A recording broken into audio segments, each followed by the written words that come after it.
What's up, Turner? How you doing? Done when shopping? No, that's my router. It's the only one that I have a guide for. I can't find my other guides, so we're going to use this.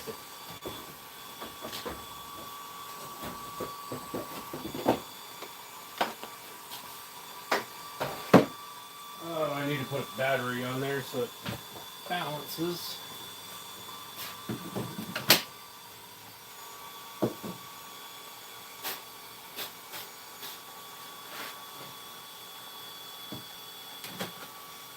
What's up, Ray and Sandy?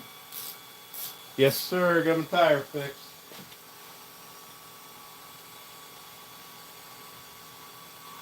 Well, I got a cheap tire.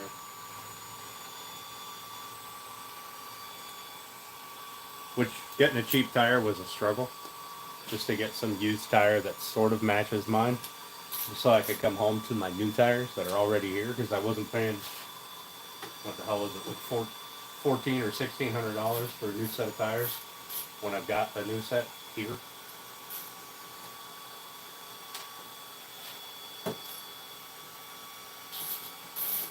I made it to, what was the little town that they ended up taking me to?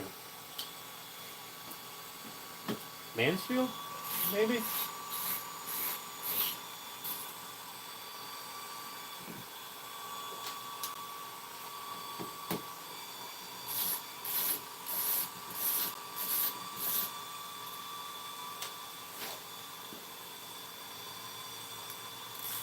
You're there to see if I got there? I'm sorry. I tried.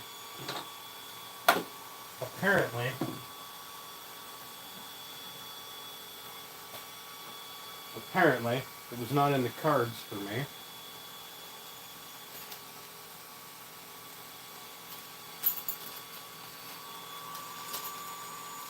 How was the food? Hey CJ, how you doing? I gotta be honest, that's probably the biggest bummer, was missing out on the food.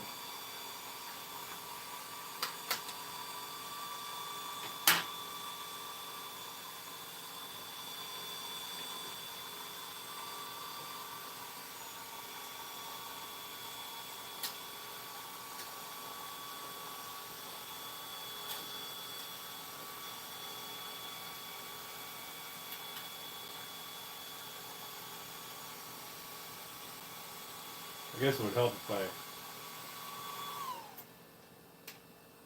put this in the proper way.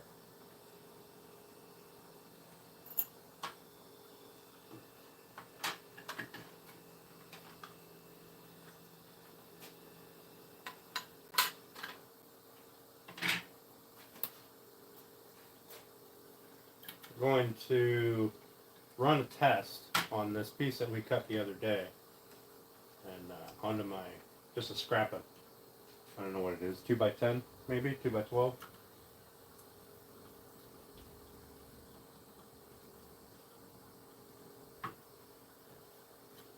I will have to do a little chisel work because that isn't going to fit down there.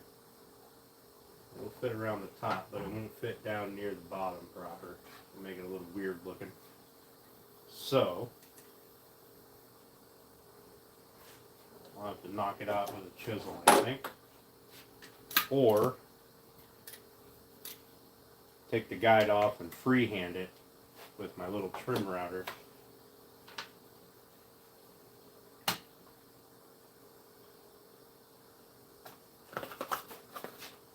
Maybe next year. Hey CJ, I don't know if I said that or not. Yeah, I definitely have to do it. I rather enjoy the idea.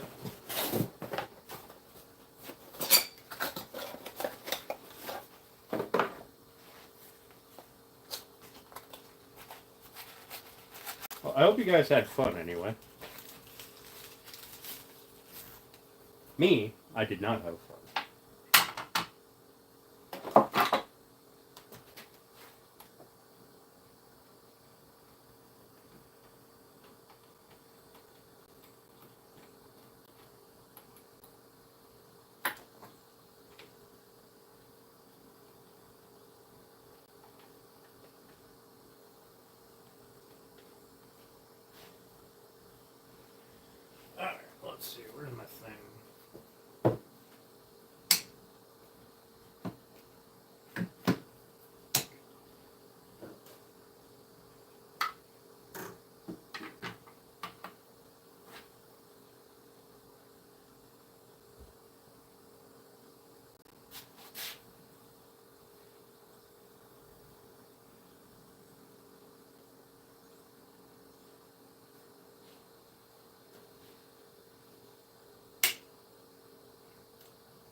will it not go down? Oh, because I hit my...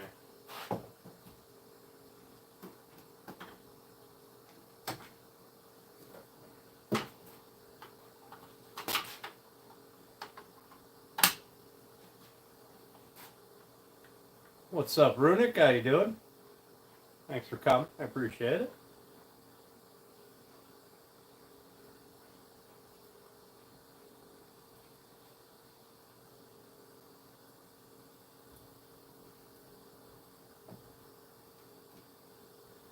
All right.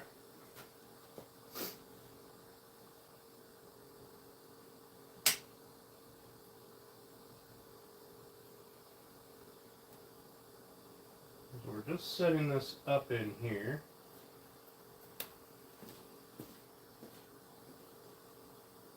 In 1 second.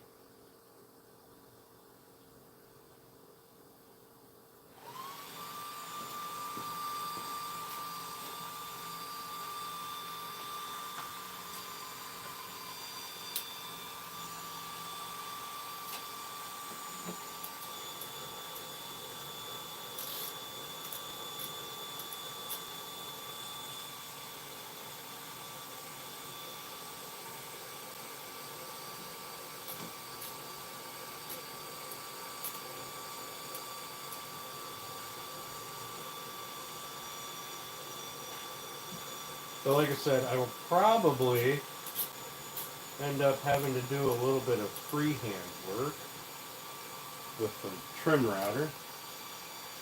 Just because this is the only guide bit that I can find, and it is significantly larger than the bottom of the heart.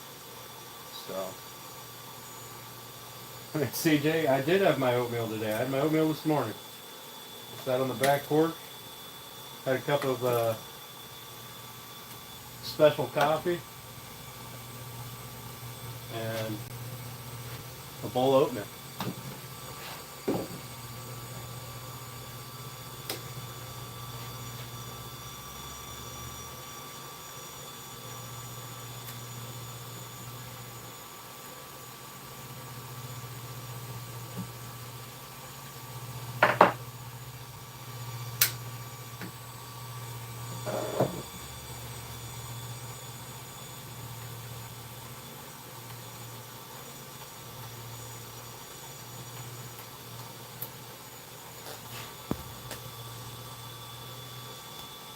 Hey Roy, how you doing today?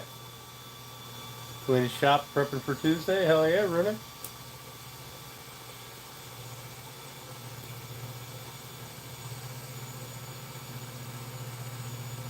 You can learn a thing or two. Alright, Roy, I didn't catch you coming in. I apologize.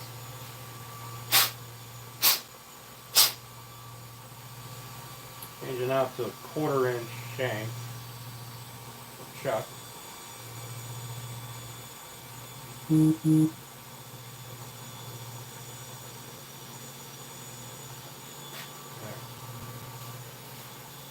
So all of that was to just make sure that this is centered. This with the new plate is centered. That's what this little cone does. It centers it. What's up, Matthew? How you doing?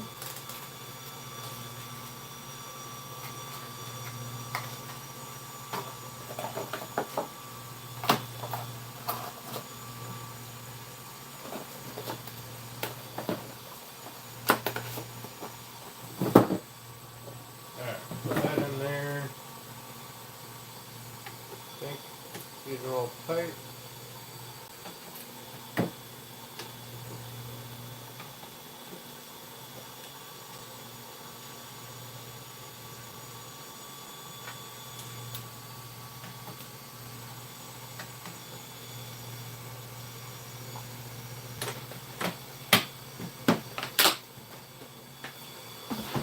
So we're going to run a test with this while I'm cutting out a bigger one.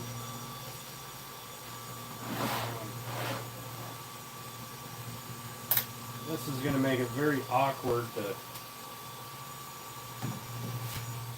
Oh my.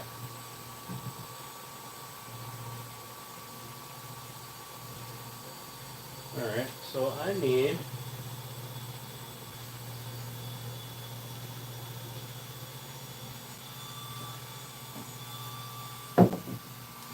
something deeper. Might have to wait till this other one's done so I can double stack this. Hopefully I made this other one big enough. What's up, old Path? How you doing? Thanks, Roy. Appreciate that.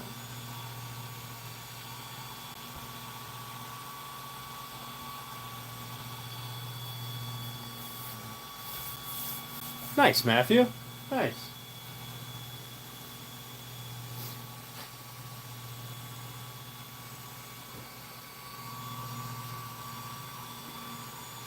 I think this other one is going to be done here in just a second.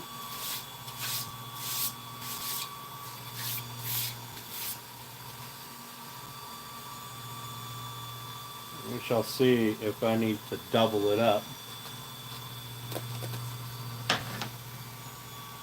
Well, I suppose I could just glue runners on here. Could do that.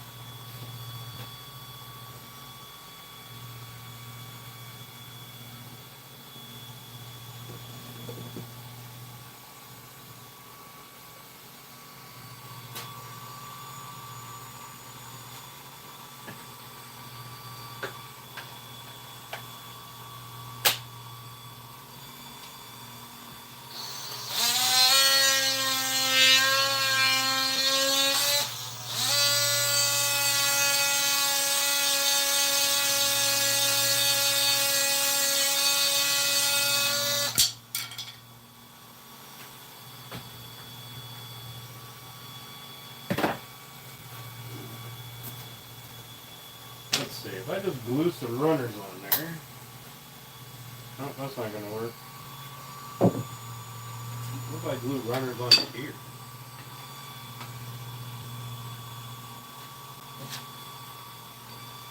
That will give me the depth that I need. Could just tape and glue some runners on here and be good. Perhaps.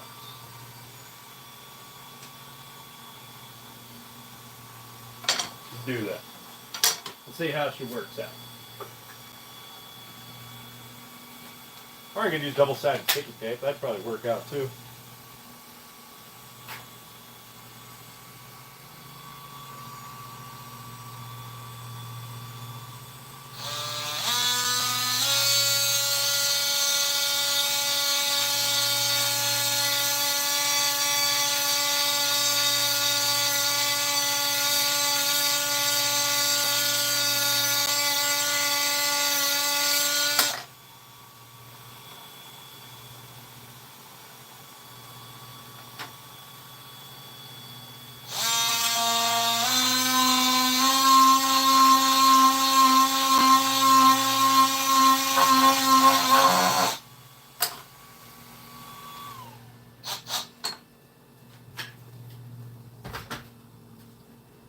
Alright, let's see if this one's done. Seems done.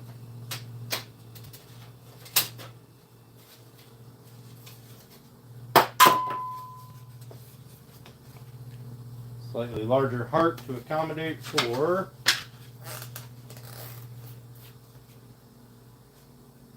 bit size, but I don't know if it's going to be big enough.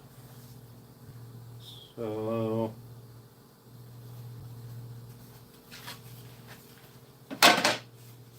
we'll run a test and see.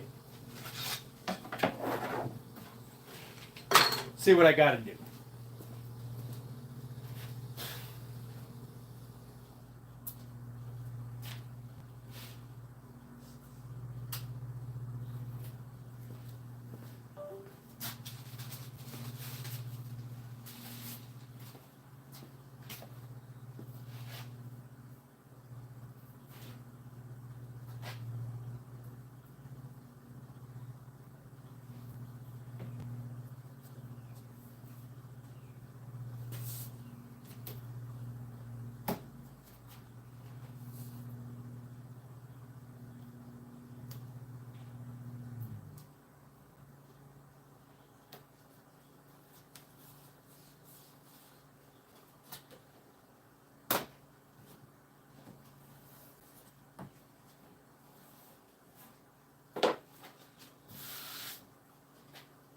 So, like I said, we're going to run a test on this little piece of scrap 2x material that I've got here.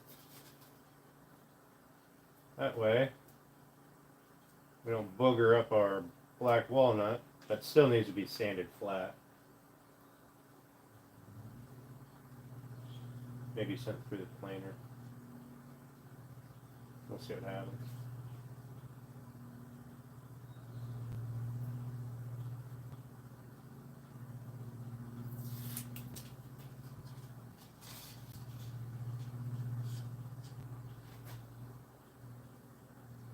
So obviously we won't be cutting all the way through this 2x, but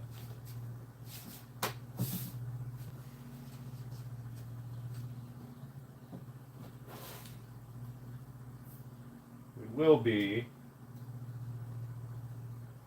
just going into the 2x to make sure that it's going to work out. See what adjustment may need to be made.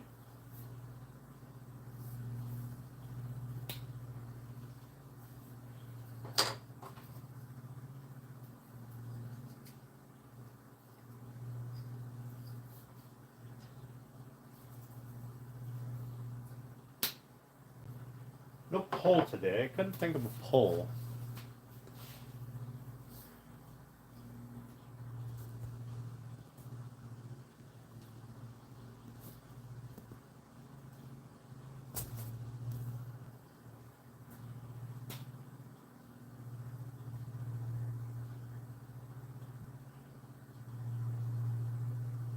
So Matthew, did you end up breaking even?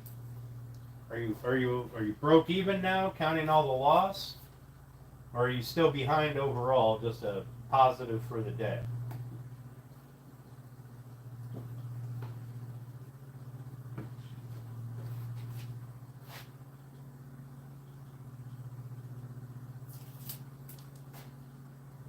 That's one thing that I've always never understood from some people is they'll be like, oh, I spent, $100 on scratch off tickets and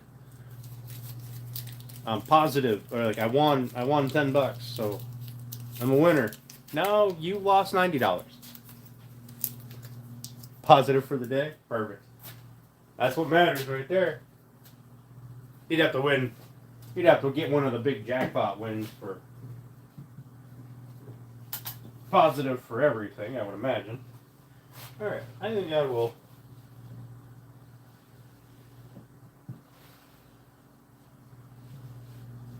That'll give me a nice way to slide across there. Let's get a bit in this and find out if she's going to work or not.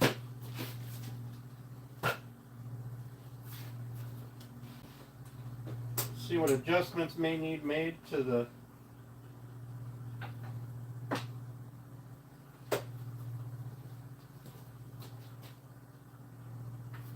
my widest bit, 3/4 inch. Yep, that's my widest one. It's gonna be sketchy as hell in this thing, but we're gonna give her a go and see what happens.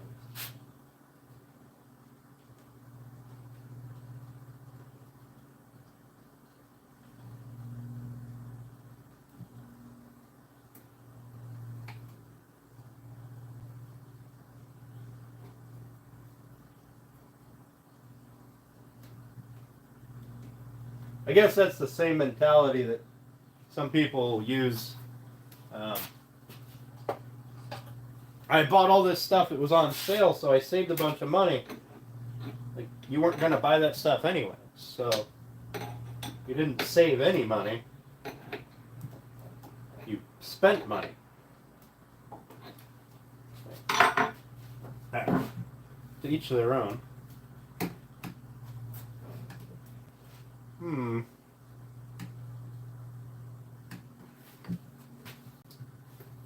Oh. Probably because there we go. Hopefully. Hang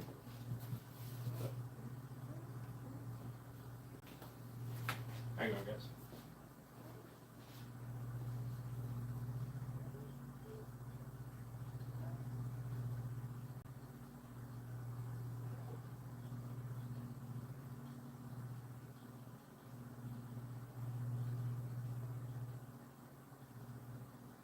Yeah, it'll be a while. Okay. Alright, we'll go back to my live stream.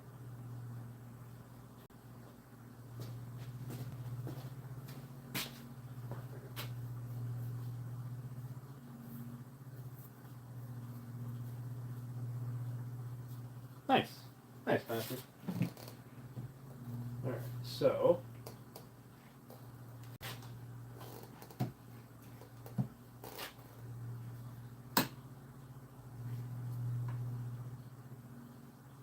this thing doesn't really matter. We're just gonna go there. So that's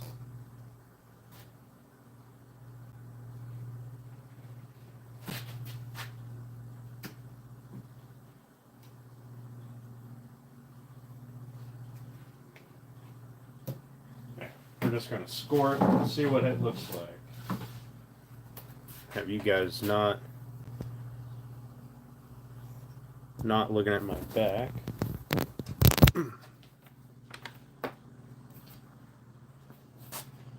Alright, let's get you guys over here.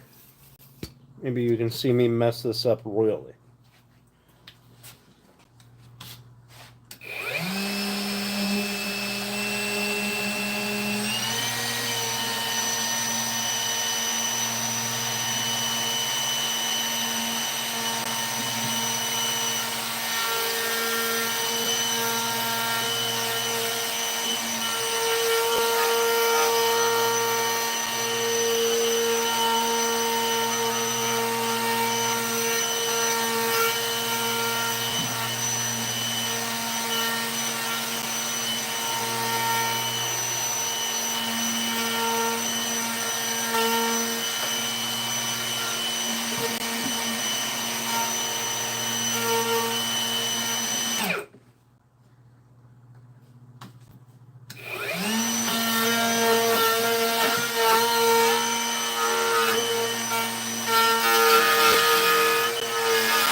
Let's see what that looks like. We know how to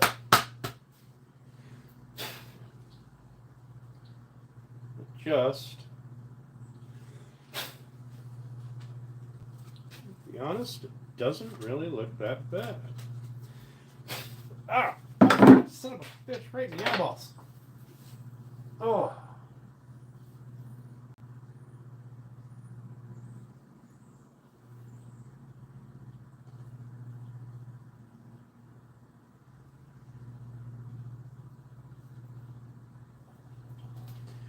Alright. So this is the size that we want our final hole to be. And that means we're going to have to make another one. So there's how we came out with our template. Right? Let's see that down in there.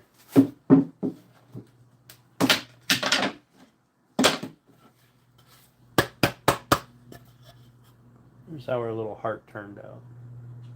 Which isn't bad. Got a nice rounded bottom. Very rounded top. Which was a concern. All right, it's going to be really hard to hurt yourself on that. So, I think what we're going to do is I'm going to set the laser up to cut one.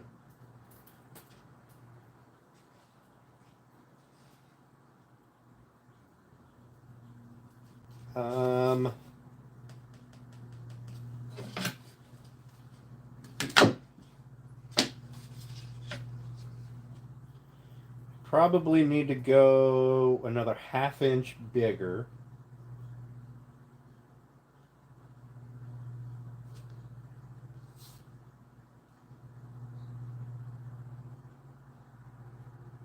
Which should give me a 1/4 inch all around. What's up, Steve? How you doing? Thanks for popping in, man.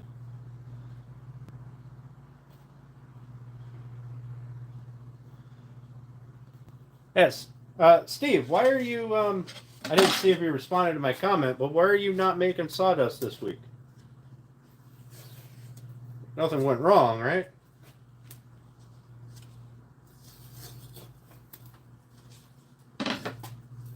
Hey, Henrik, how you doing, bud? All right, so I'm gonna make another cutout. Um, in fact, I could probably just put this one in the square that I have and just cut the heart out a ½ inch bigger. So let's see if that's gonna work out. Put you guys up here because you're in Maui. Holy shit! Well, congratulations. Rebuilding your paint booth? Hell yeah. Let's see, which way did I have this cut out? I think I had it cut out this way.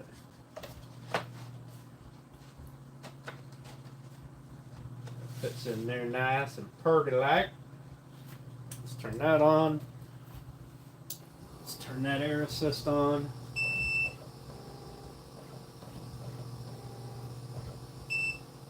We'll make this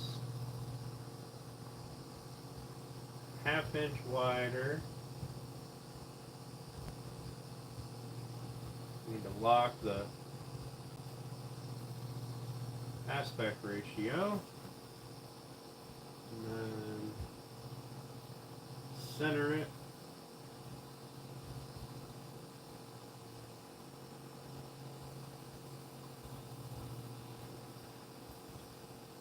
And then we'll change the layer of the box. We won't turn that on. Let's do a pass of the heart and see if it's going to be 1/4 inch bigger all around. Yeah, that's a damn good reason. And I think that'll be damn near perfect. It might be slightly bigger than what we're going for, but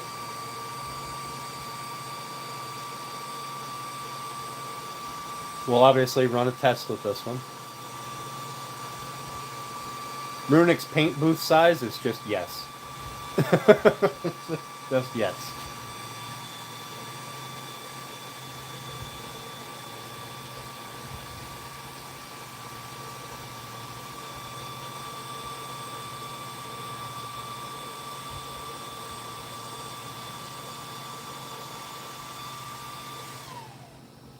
So, well, I hope that was that the bigger one?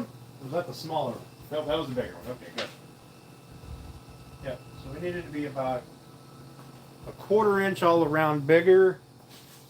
And this looks to be about 1/4 inch all around bigger.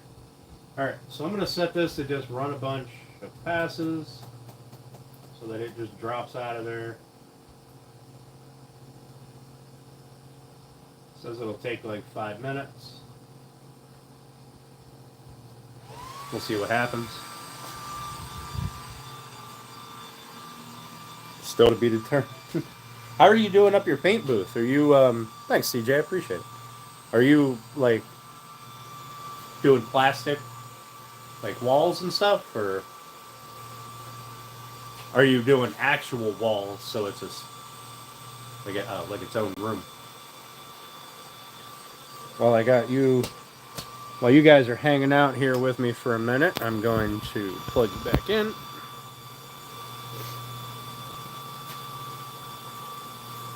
We'll let that run, chat with you guys for a few minutes, and then we'll run another test pattern.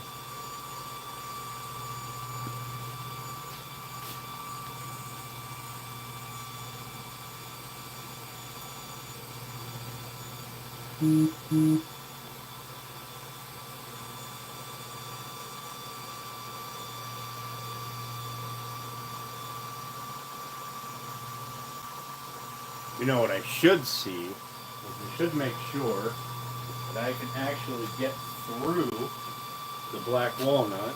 Where's my test piece?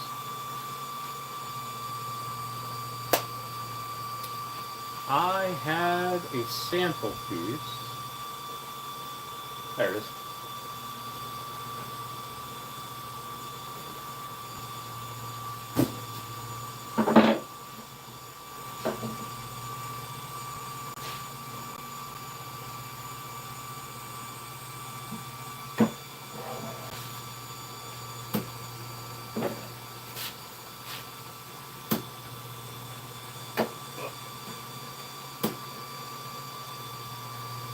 We cannot get through that. I really... Oh wait, do I have this?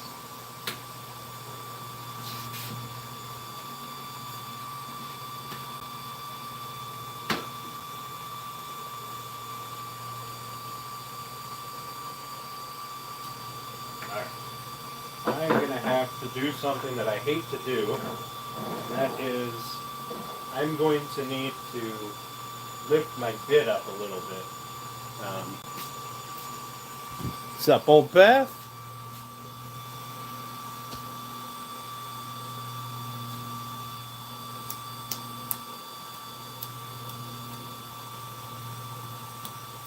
That's a good addition, Runic. Hell yeah.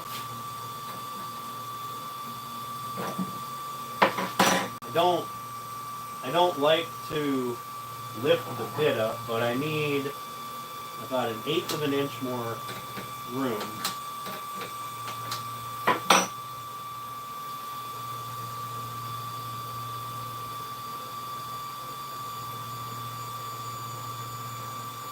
So I still have plenty of shank in the chuck.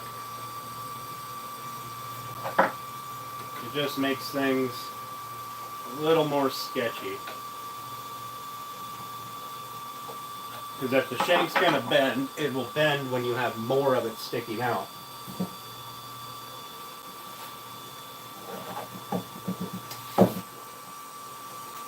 Hopefully, that will not be an issue. There, that'll punch me through. Hopefully, plenty.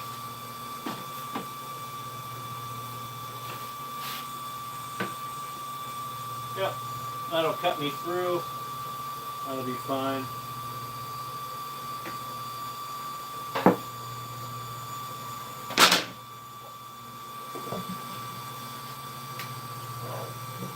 There we go.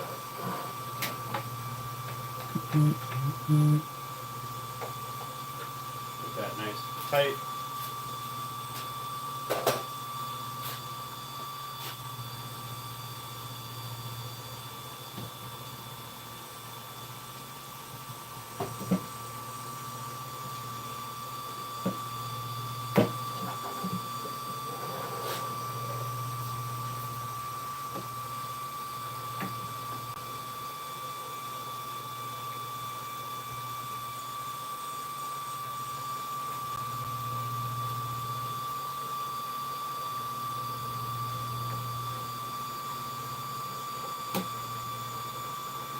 What we're going to do is we're going to do it little by little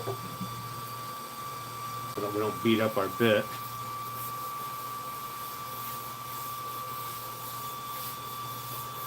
Being closer to year round. Yeah, adding a little bit of heat in there would be nice. For the winter. I had a beverage. There it is. I drank some water today. And I'm pretty sure my liver had a panic attack. So, I had to switch it back up.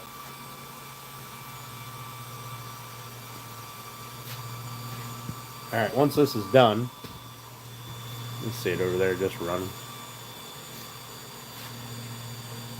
Once that's done, we will we'll pop that out, run another test, and make sure that we're close to our preferred size. You're drinking water? Sorry, Turner. My body usually gets its water mixed with flavor, I guess. Either this or coffee or tea, I guess. Iced tea. Once in a while, a bottle of pop.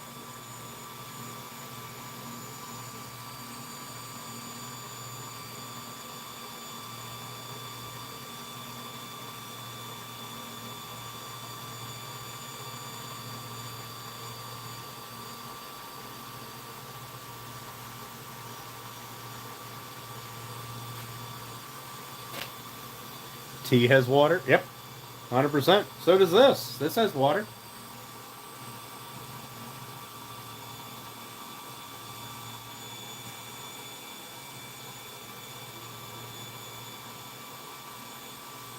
Old Path, I don't know if I was in your live 2 nights ago. Or if I missed it. Either way, I'll go back and watch the replay. If you post the replay.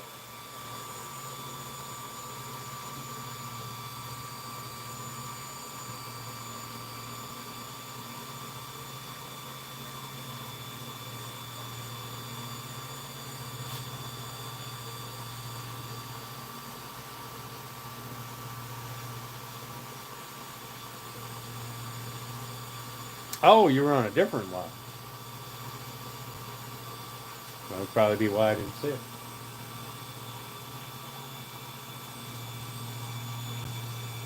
I see that laser is blasting right through. I don't know how many more times it has to cut.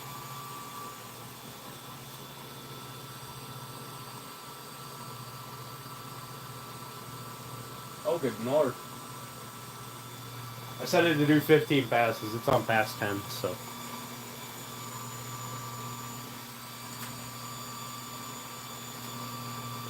I just got to make sure that piece doesn't drop down and then like jam up the laser head. I don't have a spare belt, and I don't really want to burn that belt up. I just put that belt on a week ago, maybe. There's a piece bound up and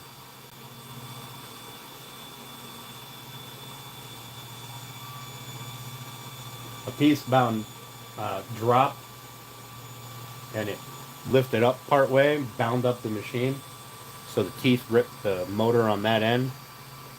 It was stronger than the teeth are on the rubber belt, so I had to replace the belt.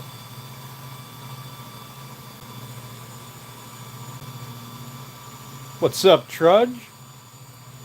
The dock is in, now to waterproof the tent. Oh yeah, there you go.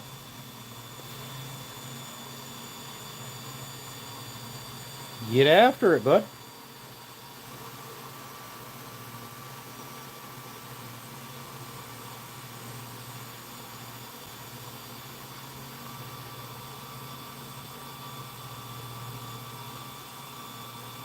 Turner, my entire life is spending money on projects that I haven't finished yet.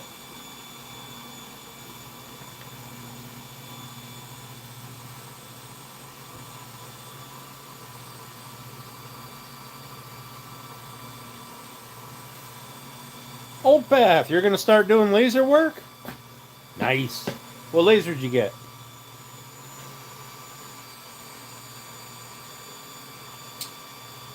Oh, I forgot to take pictures of...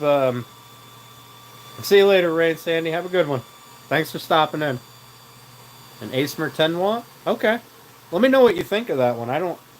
I've seen the Aesmers, but I haven't really looked into them.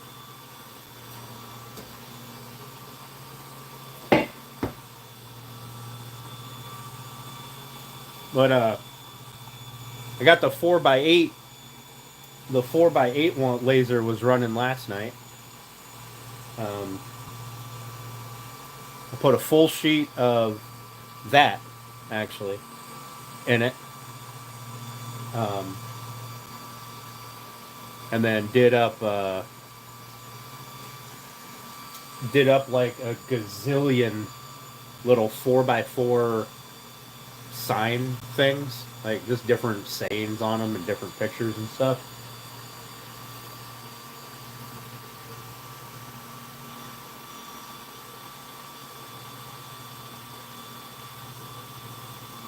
But I'm just playing with the settings on it. Had the AC on since 10 a.m. It's like, I don't know, 50 degrees here right now. 55 maybe. Like, it's chilly in the shop. I had my hoodie on all morning. But the sun is nice. We're only going to be like 60, maybe 65 today. Excuse me. Tomorrow I think we're supposed to be at like 85. Which, you know, of course we will, because I'll be in the shop all day. Hey, Kizzy. Zyro's Garden, how you guys doing? Thanks for popping in. We're just letting this finish up, cutting out our larger hearts so that we can see if that's going to give us the size that we need for our router cutout. It should be about done. Another blessed day, hell yeah. Like that. That's punching through there pretty good. That one spot over there is very reflective. I imagine this one's just going to fall right out based on how much of the laser I'm seeing through the hole.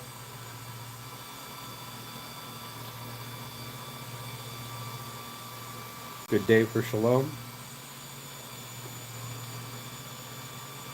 I don't know what Shalom is, if I'm being honest. Is that a greeting? It's basically a greeting, right?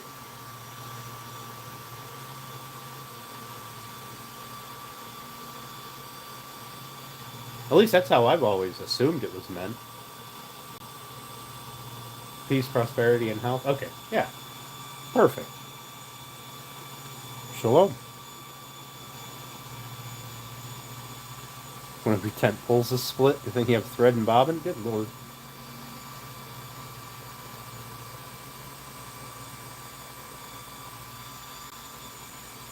There we go. Now we're going to finish up. It's got this one spot on the side here that it just misses for some reason and then comes back to later. I don't understand why.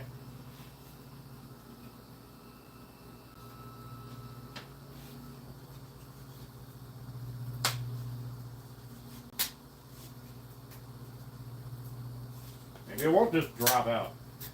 There we go. Oh yeah, there's my little heart. So when you change the size, right, that's centered still. I just made it bigger. It's centered to this piece. So you see it makes the like bubble tops, makes them larger, which is something I didn't realize was happening.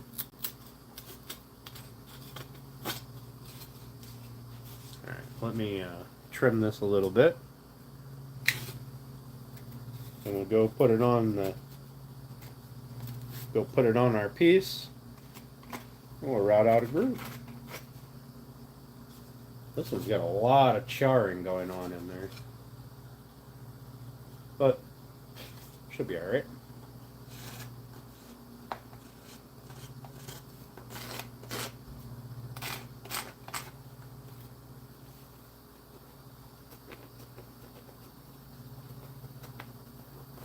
Make sure I don't have any weird bumps going on that's going to interfere with my little templating bit.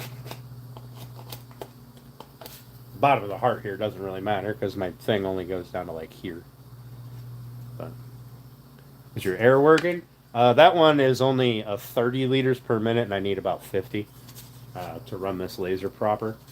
But the other one died, so I had to cannibalize this one. Later on, I'm going to be hooking up the air compressor to it so that I can have better air.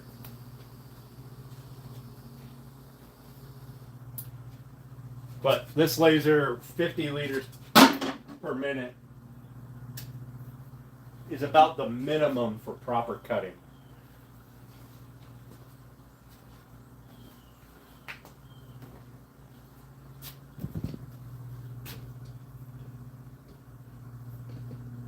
Also, hello makers. Murphy, how you doing? Thanks for popping in. Appreciate you. So, why don't we just make this one bigger? This portion that's already in there. We'll get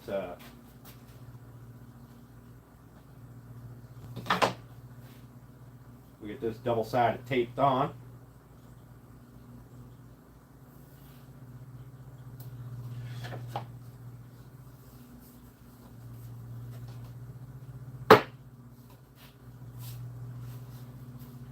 I use a lot of double-sided tape around here.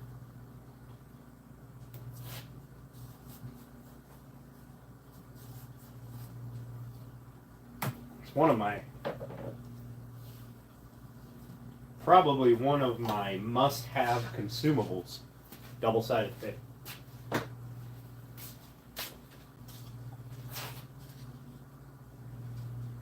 So let me get this put on here and I'll get you guys moved back over here where you can see.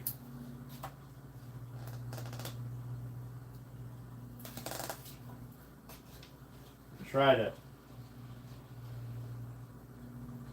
get this centered on here.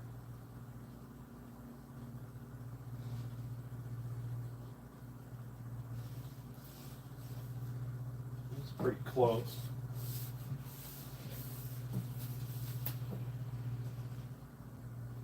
That should work. So, like I said, this is the size we're going for. All right, so we'll route this out and see if we'll be at that size. If not, we'll cut it bigger if we need to. All right, let me get you guys moved over here. Use hardly any tape. Yeah, I know you use a ton more tape than I do, but kind of the nature of your business there, I guess.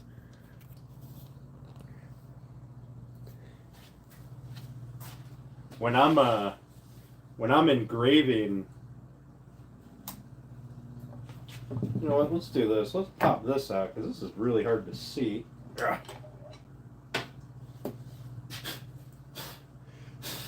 And I don't have the dust collector set up anyway, so. But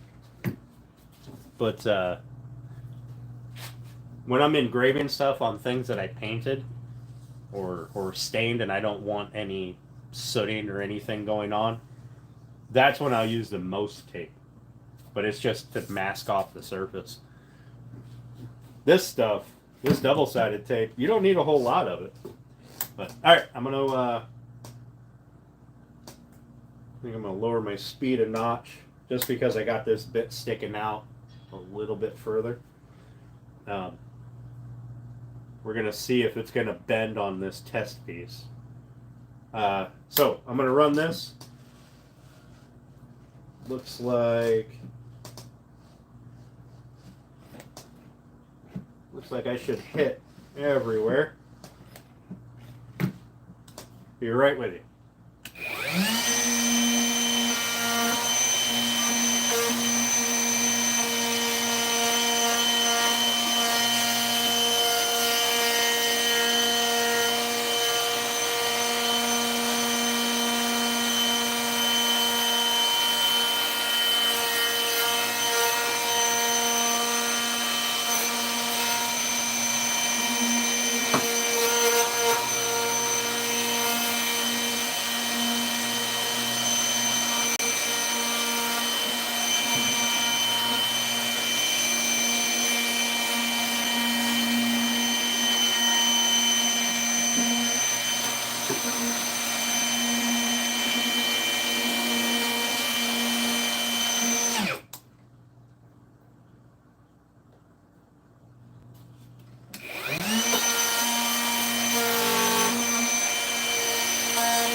let's see. So there's where we're at so far. Router carbon. Yep. We got to make hearts in our maple, in our black walnut panels. So I'm trying to get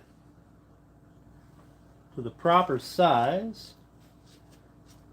All right, that has us the right size from here to here. We're a little bigger around the top of the heart.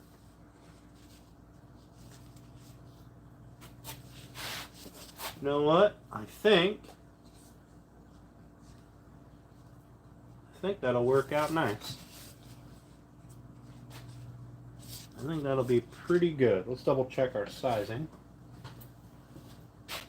I had a tape measure at one point in time in my life. There it is. Alright, so our width will be 3 7/8 at the widest point, and our opening from the bottom of the heart, bottom of the top to the point, will be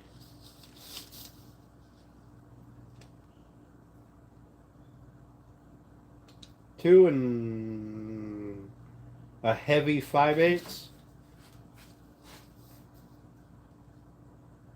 Overall will be 3 and maybe a quarter. So I think that'll be okay. That'll be the size of the hearts.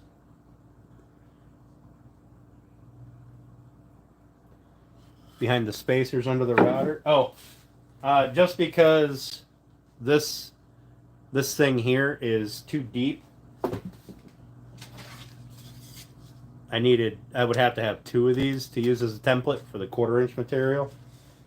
So I just put the blocks on there, so it gives me that depth, so that I'm writing on the blocks, not the spacer. So I know this is going to be hard to see, but you can see we are just about there at the bottom and the top, and then if you look up underneath there, you can see that the bubble tops get a little bigger as you change the size. I guess the aspect goes a little bigger. See, like this. Gets a little more bubbly for one reason or another.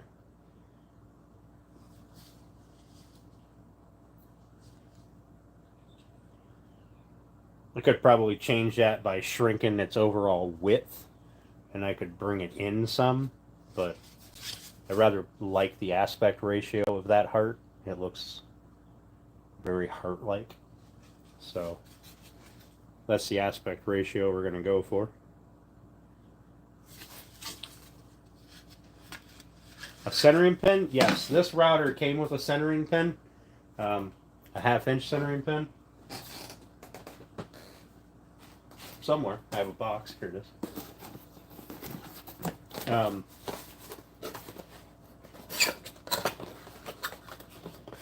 But yes, I definitely recommend a centering pin,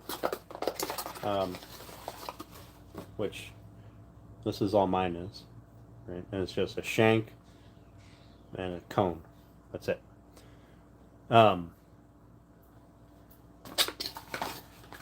Now, the reason I suggest a centering pin, also with this, I won't have to do any handwork. This will be perfect. The reason I suggest a centering pin is there is play here, right? In this particular base, I don't know about every base, but there's a little bit of play here. I can move this around a little bit, and I know it might be hard to see, but you can see that this one is not centered, right? So There's a little bit extra space here on these sides and nothing over there. And this bit is not centered to that hole. Okay. It may be hard for you guys to see, but I can see that I am further away from here than I am from here. So if I was to put a guide or bushing or whatever you want to call it on this, I would have to make sure that I was aligning the same point with the outside, and that's way too much effort.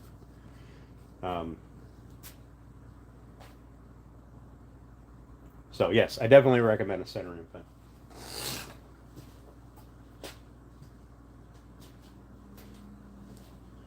So I think that will be a nice heart. Like I said, we get rid of that. We get rid of that kind of point there at the top.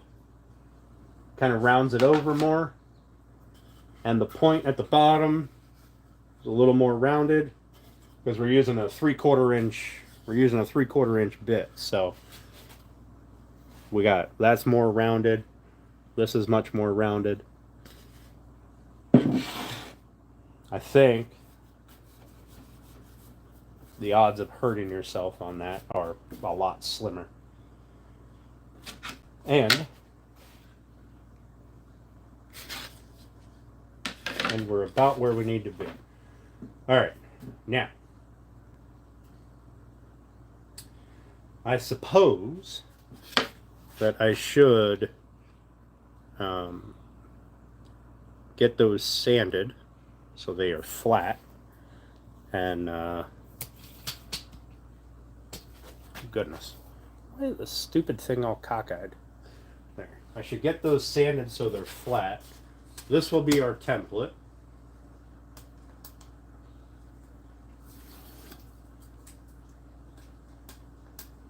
I don't know if I can reuse this double-sided tape. It seems pretty sticky, but I'd rather just put new stuff on every time so I don't have to worry about it moving, breaking loose.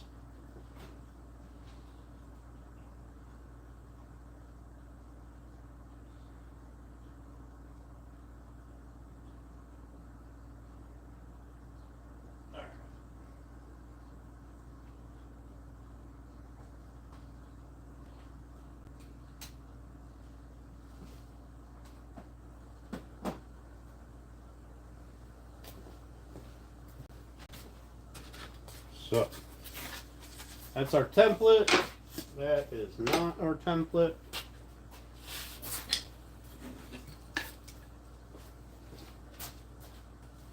We don't need the air on.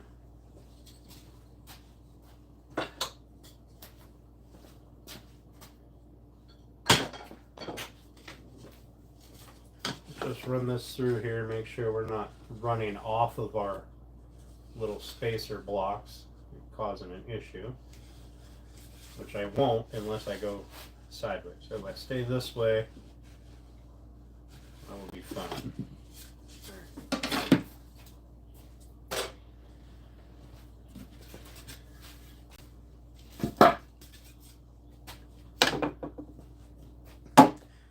I have got to run into the house for a minute.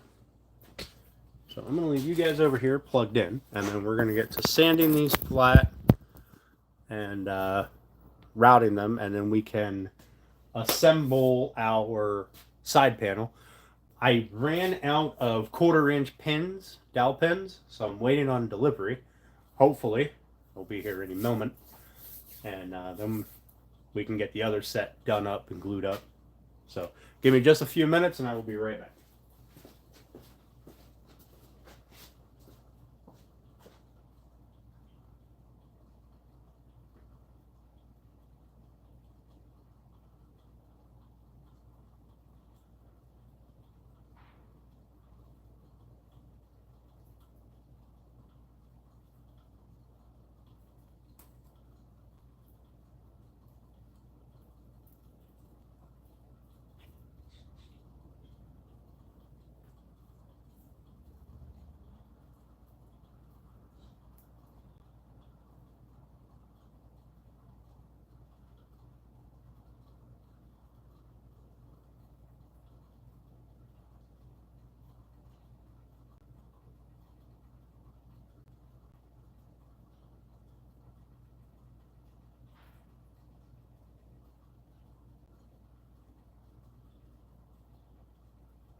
And I'm back.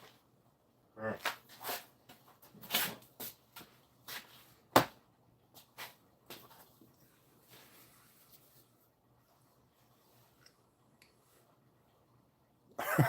R.I.P. Darwin.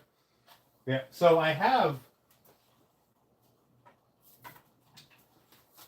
a bunch of 1/4-inch dowel that I could use in a pinch, but the drill bit, the 1/4-inch drill bit I use makes this an extremely tight fit. And it's not fluted, so I'd have to run it through a pair of pliers or channel locks or vice grips, something to knock some flutes into it.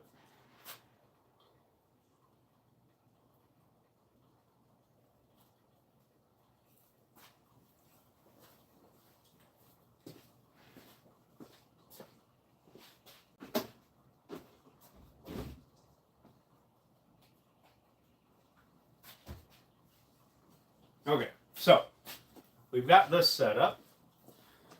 That should be good. We got our pattern, our template, whatever you want to call it. We're going to have to do some sanding. I apologize, but it is what it is. Hindsight, I should have never cut these panels in half, but I was intending to do a half hard on one side and a half hard on the other side and then join them together. Since that is not the way we're doing it, cutting them in half was pointless. So now I got to do the unnecessary step of putting 2 dowel pins in here and gluing it together. And we should be well away from our dowel pins. But like I said, we got to sand these first.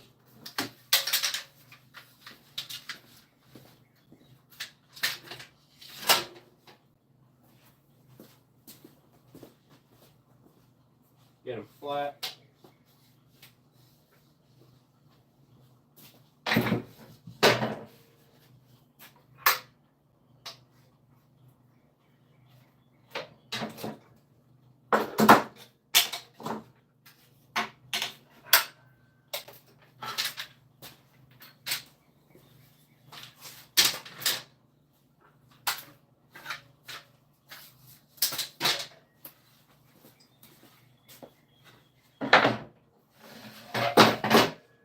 After we get our dowel pins, or our stuff flat and our way back there. After we get these flat and everything worked out, we will fill the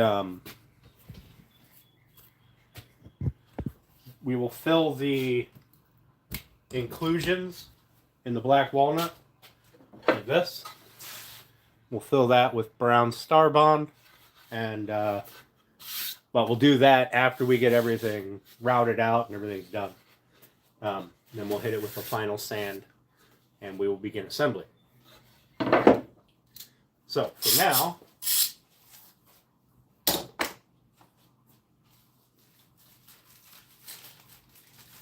we're going to run some 80 grit, get everything knocked down to size.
5 and 6.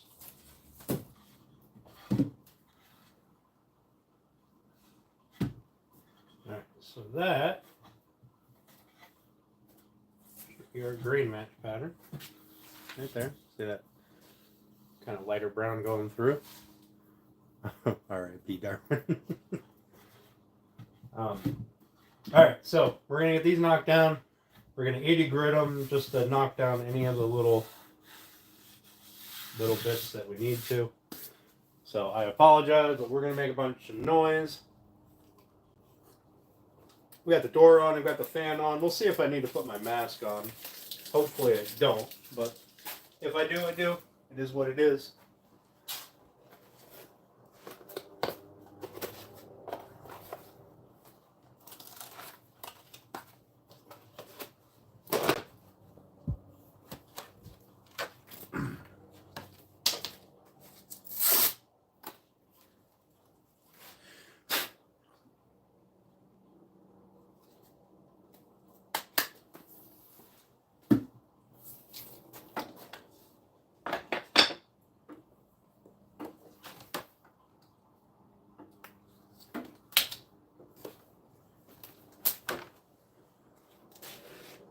Alright, so this bit's going to be annoying for you guys, so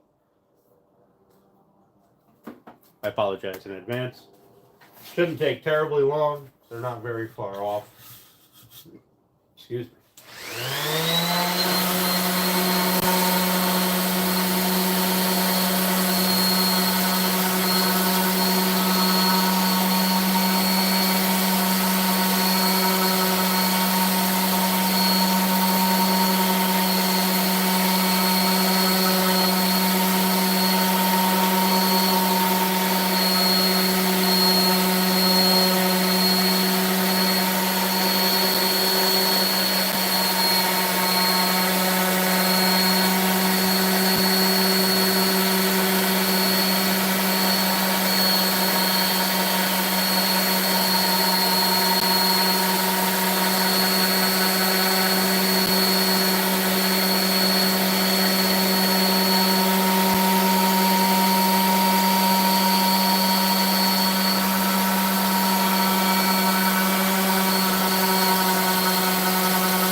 not worrying too much about the middle.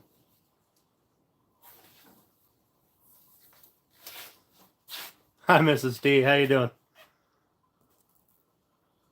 The Walt's aggressive and now he's keeping it steady.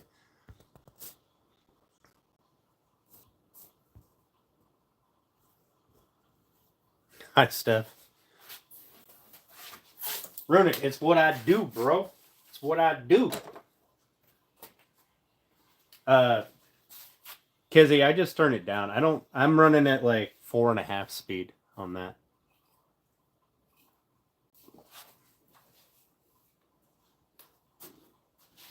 Okay, so we're not worrying too much about flattening the center, right? Because we're gonna have our heart cut out, and we have to do sanding anyway. So we're gonna sand what needs sanded after we get our stuff routed out. But this way, they're relatively flat. We can get them on our pieces here. And I think what we're gonna do is we're gonna double side tape them to this, and then double side tape our thing onto that. So that way we have little to no blowout on the back side when we get all the way through. We'll see how this works out. Hopefully it works out very well. Hopefully. But we're going to do it with our face, the outside face, up. So hopefully, if there is tear out, it'll be on the inside, and that just means that I have to 45 it a little more.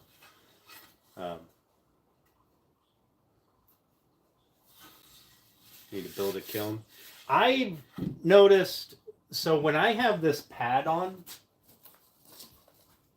if I put this foam pad on, it jumps around a lot more than if I just use the flat pad that the sander comes with.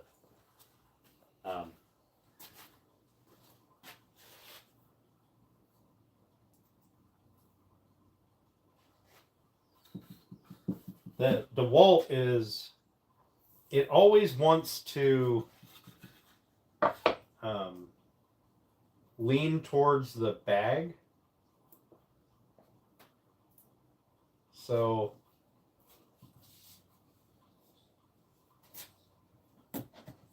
I have to kind of tilt it a little bit, but I don't apply much pressure to the sander. It's not like I'm just let the sandpaper do the work. You can hear the change when I do apply more pressure. You can hear the change in the pitch of the sanding, which is what I listen for, because then I know that I'm putting too much pressure on it. I'm not just letting the machine weigh the paper down. I guess I should have checked to make sure. Yeah, that's plenty. All right.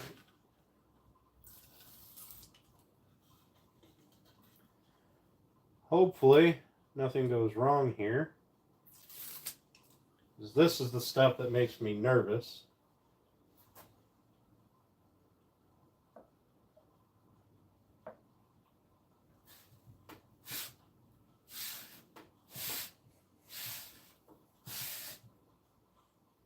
You know what?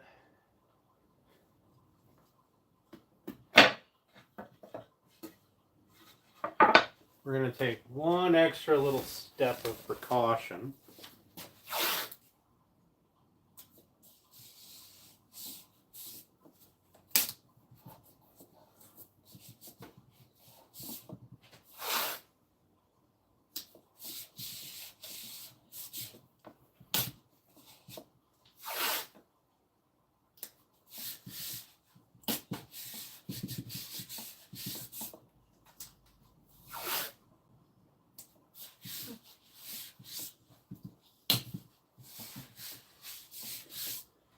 Hopefully that will negate any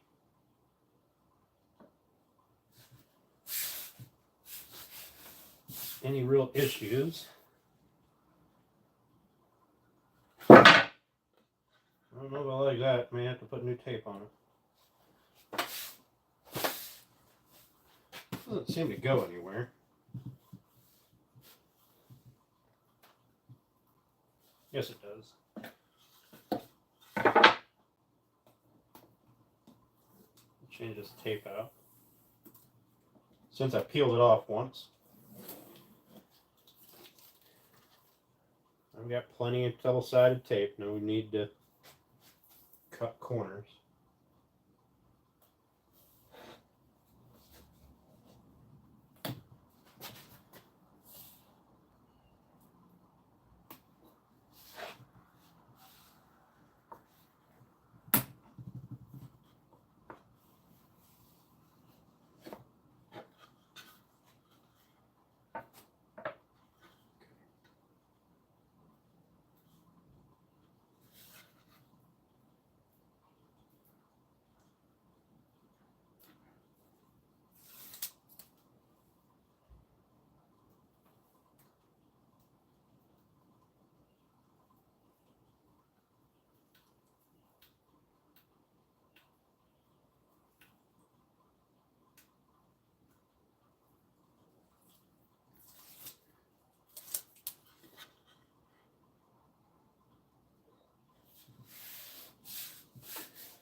Better.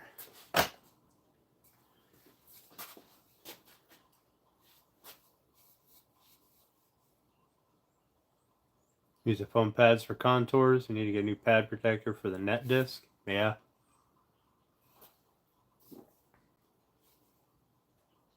We talking about when you go to the store?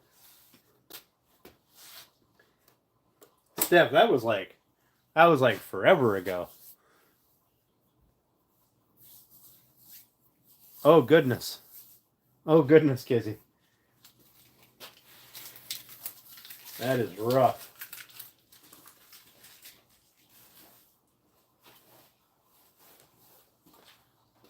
Also, Steph, that was exactly what I was talking about.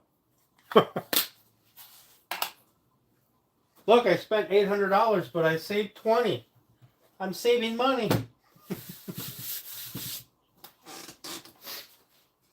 All right.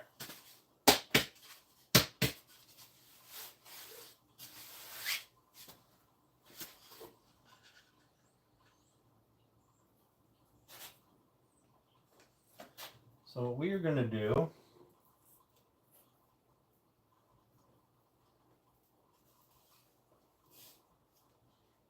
yep, I think that will fit beautifully.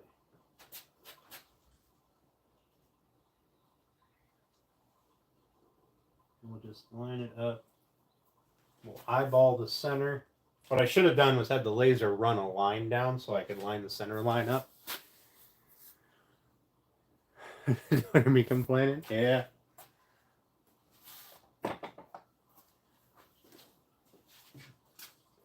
I do the same thing if I'm being honest.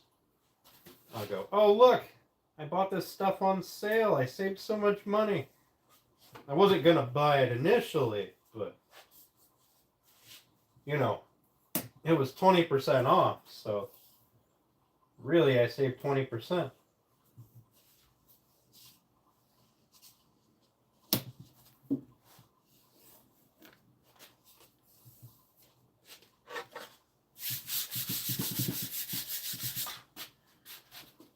Almost yeeted that onto the floor.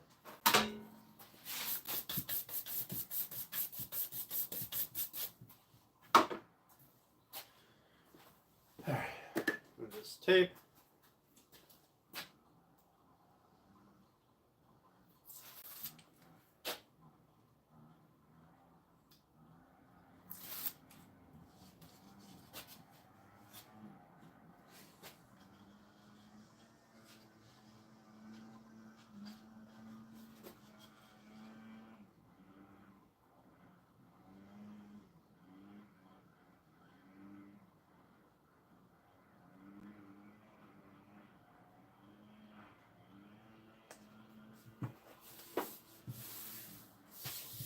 Now, if I was doing more than just 6 panels, 3 at a time, I would have made a jig. How would you inlay a curve that's concave?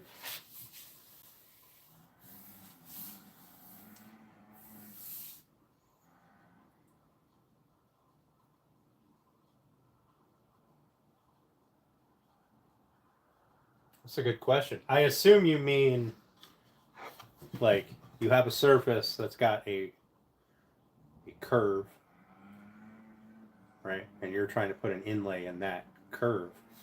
You'd have to make a jig somehow. I don't really know how.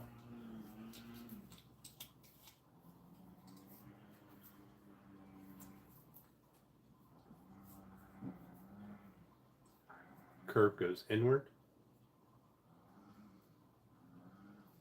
Well, so what you could do is, if this is what you're inlaying and your curve is, or yeah, concave is in, cave is in. I'm sorry. So this is what you're inlaying. You could set the bit depth for your router, if that's what you're using to inlay with, to the deepest point and then down a little bit, right? So that you have your surface to go in. And then just keep your router bit the same height on both sides as long as you're not going to go through your material.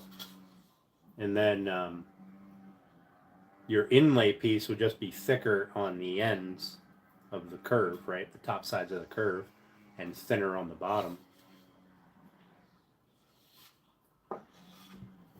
I'd be about... It's either that or you're going to have to constantly adjust the depth. I'm not sure, Kissy. That's a good question. I would have to go that route with... It would just be thicker on the ends. I think that would probably be the most simplistic way.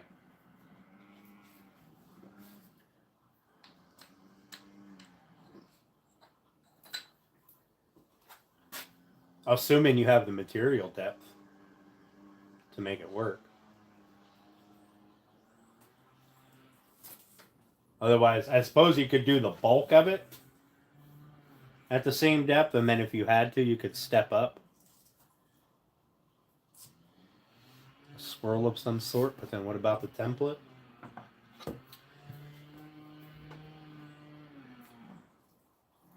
Things like that might be where a CNC would come in handy.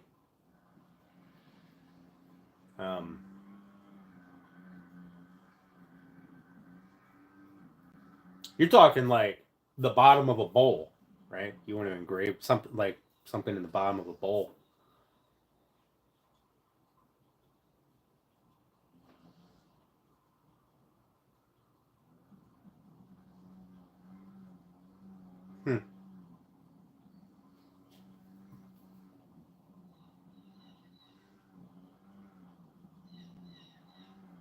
Like a rocking swivel.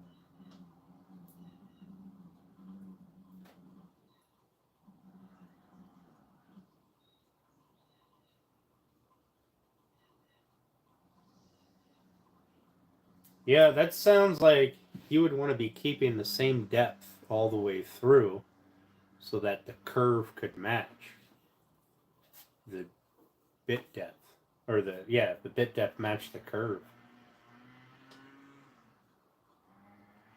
Aside from a very small router or a Dremel,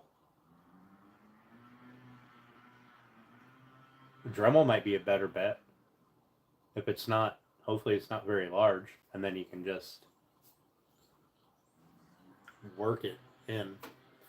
Set up masking tape or something for side stops and mark it all out.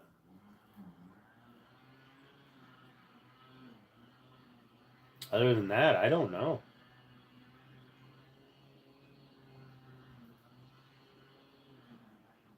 That's a good question. Maybe somebody else has an idea. Runik's pretty good at figuring stuff out. Maybe he could come up with an idea.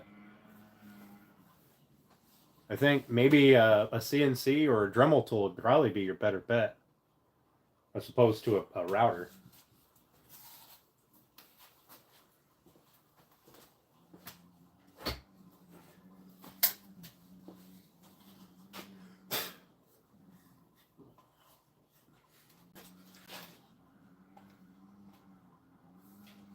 Yeah.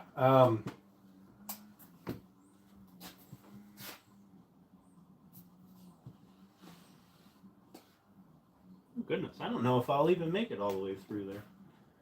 Yeah, we'll see.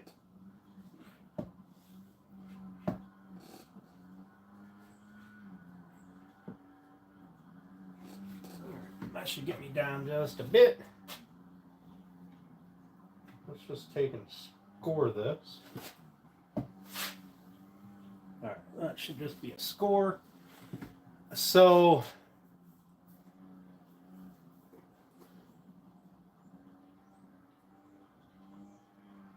yeah, your biggest issue with like a router bit is going to be the base plate. The base plate doesn't curve. Like you would need a curved base plate, curved to match your what you were cutting a groove in.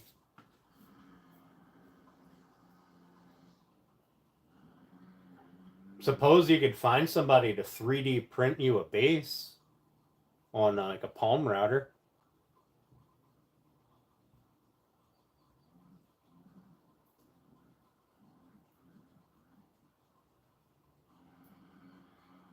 Yeah, maybe.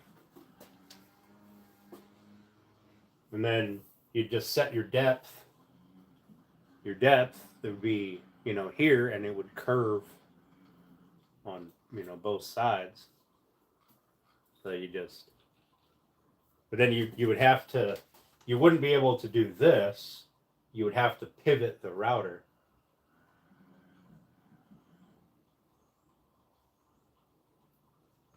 I don't know, Kizzy. That's a very good question.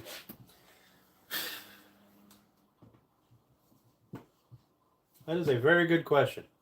I'm going to think about it a little bit while I'm doing this. Maybe somebody will pop in and give you an answer or come up with an idea while I'm here.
I don't have my dust extraction hook, or my vacuum hooked up to this. I'll have to clean this out. I can see what I'm doing.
So far, so good.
I really should hook up my vacuum to this, because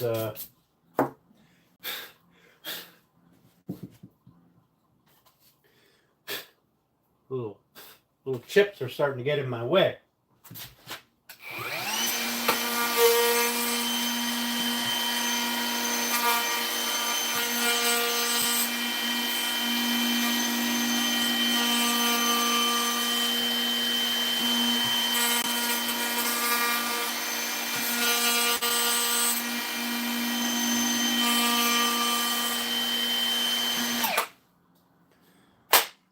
So, I think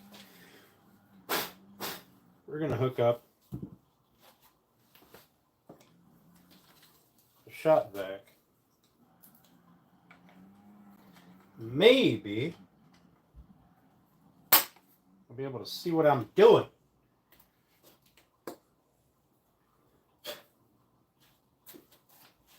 Maybe.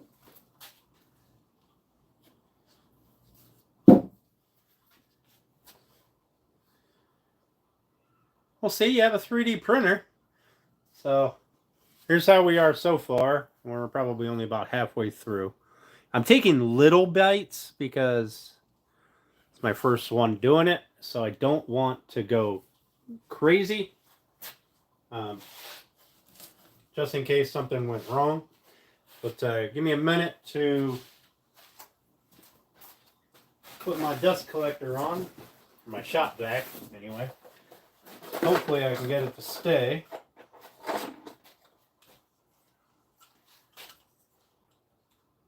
don't know if it'll stay or not.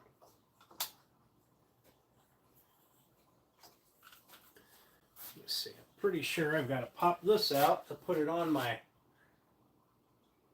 collector.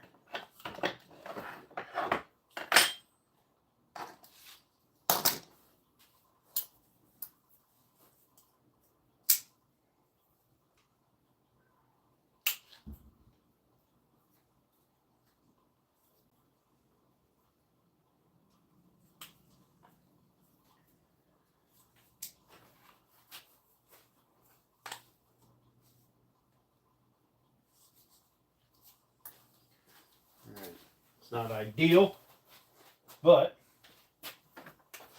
she should work, I think.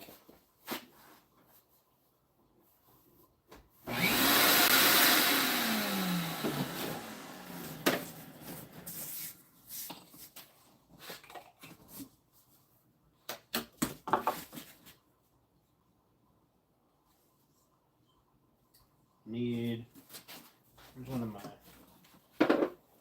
other end. There it is. Okay. Not ideal, but hopefully it'll work a lot better than it won't work. Hopefully.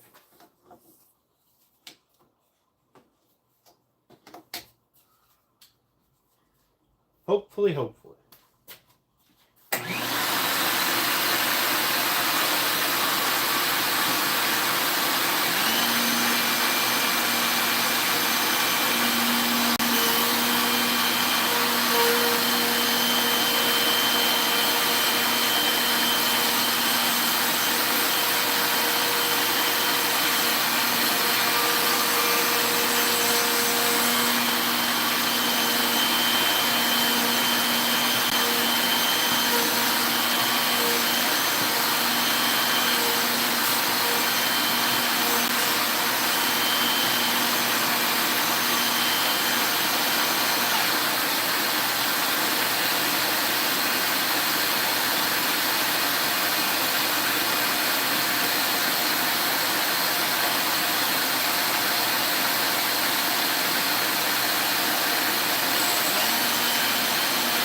Well,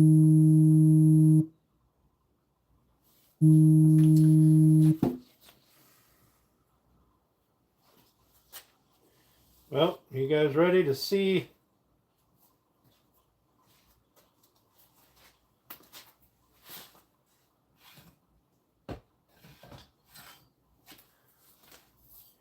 You guys ready to see what we got here?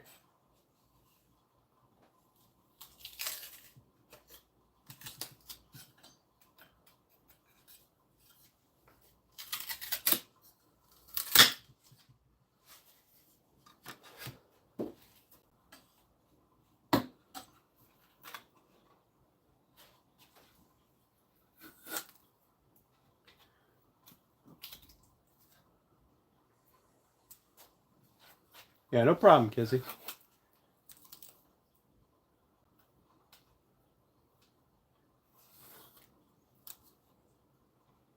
Sorry, I didn't really have a good idea for you, but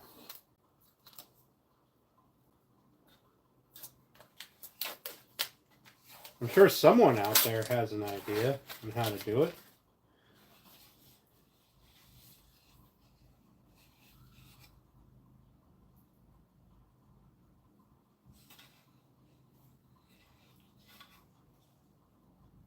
Here's the back side. So we do got to flatten that out, but that's fine. We'll get that with the sander. There's our front. No tear out on this one. Sounded like I was going to have a bunch of tear out when I got to the back. When it thought I was going to have a bunch of tear out. So I'm really glad we don't. And we'll be putting a 45-degree bevel on both of these. Either a 45-degree bevel or we'll do a round over. I'm not really sure yet. But that'll be easy with a bit to just with a bearing on it. So it'll follow the inside of the heart. And so overall, it's not bad. I rather like it. So, there was one. We have two more to do. I do not like that when I punched through to that heart, when I punched through into this board, this heart was halfway open. So we'll put them on the other side next time, so that way we're fully protected here. And I may need to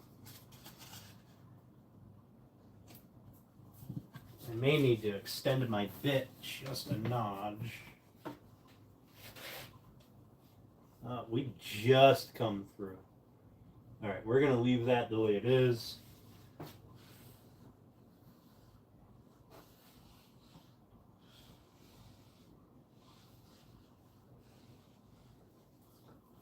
Yeah, we're gonna leave that the way it is. Okay. So.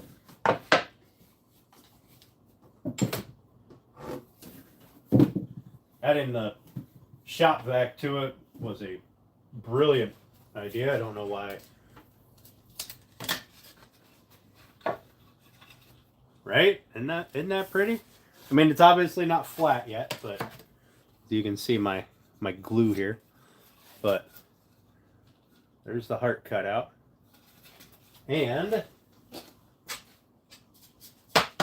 this is the size we were going for, right? So it's a little bit. Let's see if I can't get this sort of centered here. All right. So changing the dimensions of it to accommodate for the router bit did make it a little bit bigger, but it got rid of that sharper point there and here, right? Little sharper points that we had here. Those are no longer a concern. So I think this is going to look super sexy.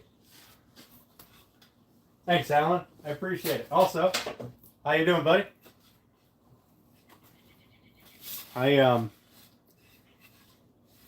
This was the most nerve-wracking thing I've ever done in my life. I want you to know that. And I have 2 more to do.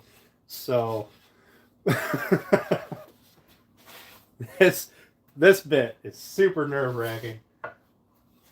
But there's one panel done. Hopefully, we can get these done. Get everything sanded. Well, get the panels sanded. And then get everything assembled. That would be awesome to get one panel and glue up. Thanks, Alan. I appreciate that. That's what matters.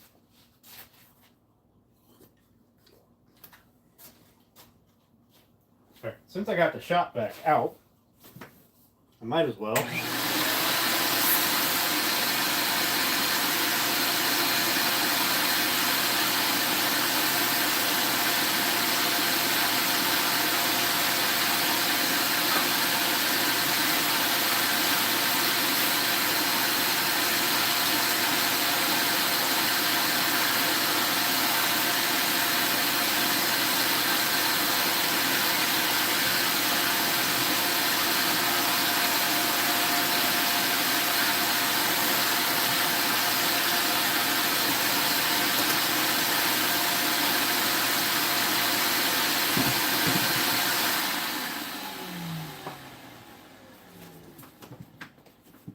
also, what we need to do is we need to clamp this bottom board down because once I started getting in there more, it started moving and I don't like that. So we're going to clamp that down.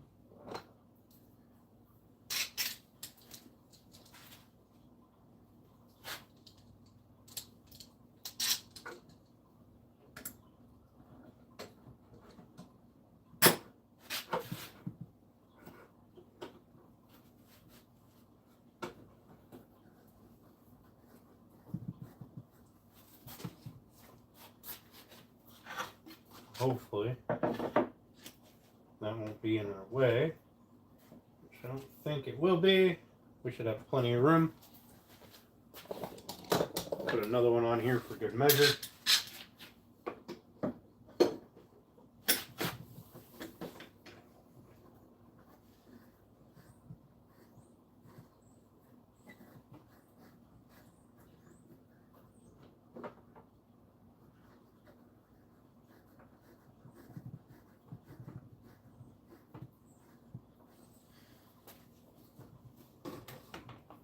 Oh yeah, that's plenty of room.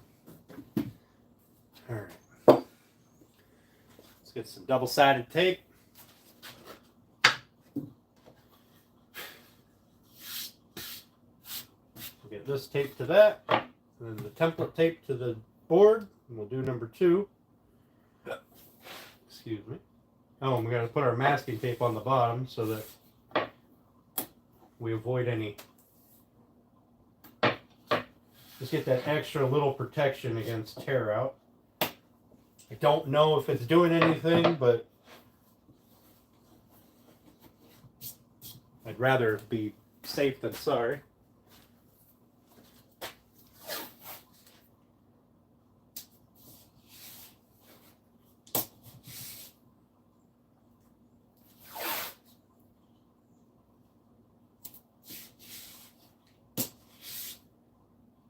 But now, since I've already put one in, I have to make sure that the grain matches that heart. There is now a definitive top and bottom.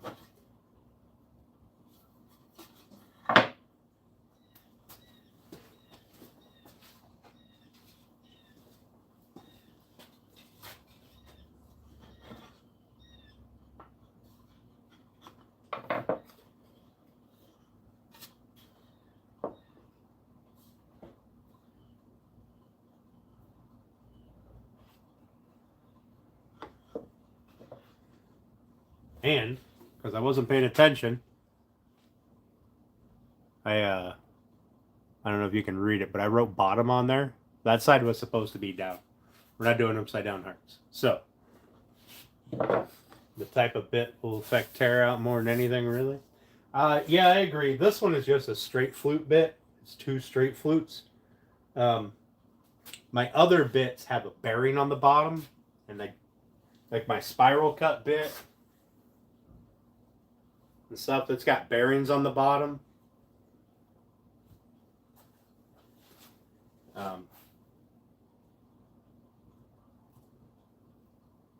And I thought that I had picked up a bit that was 1 inch thick with a bearing on the top that was 3 flute straight blade, but I guess not. Okay, so that is how that grain match goes, which then means this one goes there. Okay.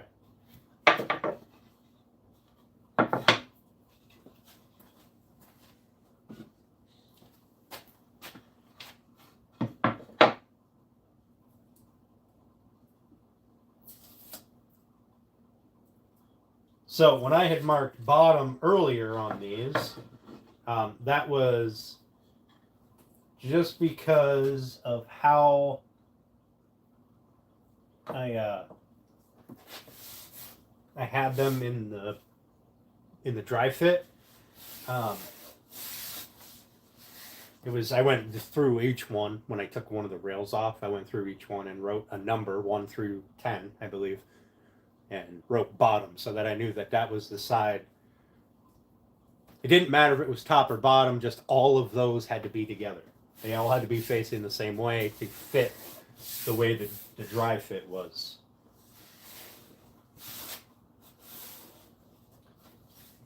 And so I didn't have them like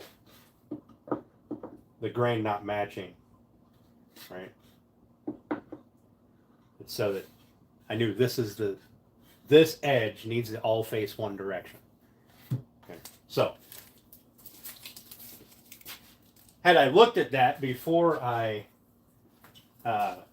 started routing the other one, I'd have turned it around, but it ultimately doesn't matter. Oh, I still need that double-sided tape. I got to put my template down.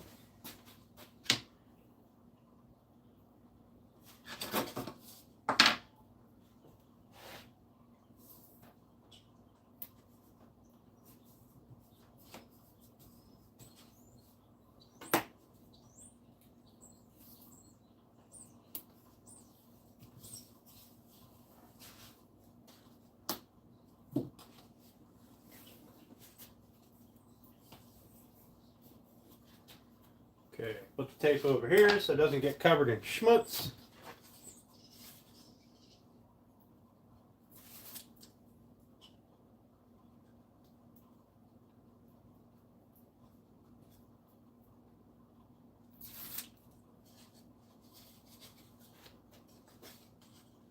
Line up the center of that and the top of that.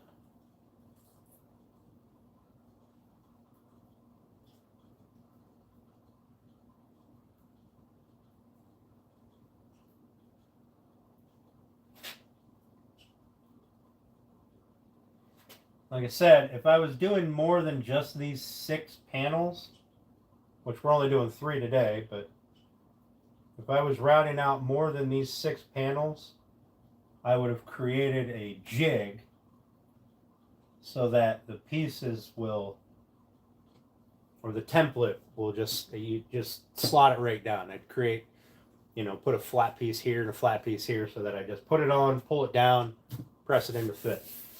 And it would be in the same spot on every one. But I'm only doing these 6 and these 3 today. So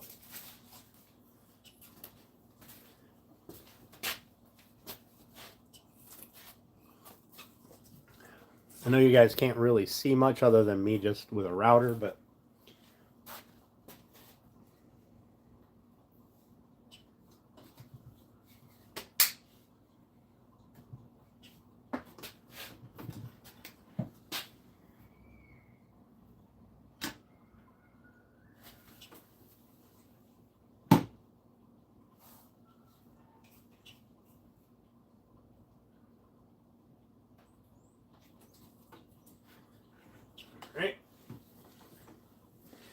Okay, guys, we're gonna get on number 2. For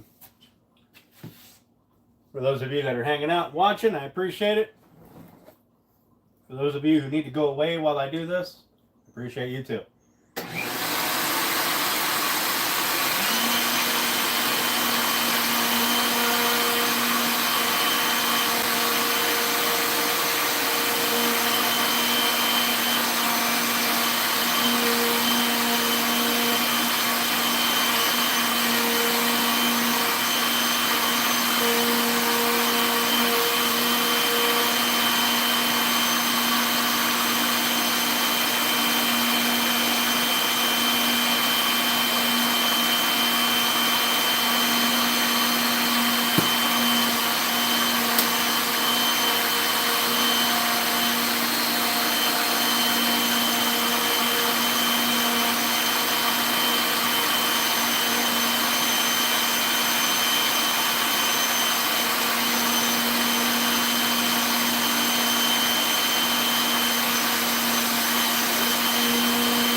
It'd probably make us a little smoother if I threw some wax on these little runners here.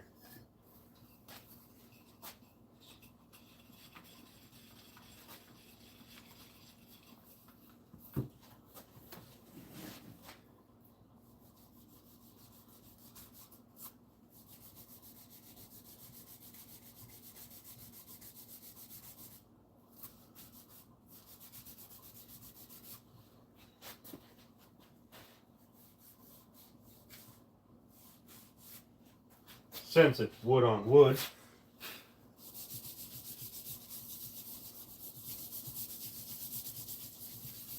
a little bit of wax can't hurt.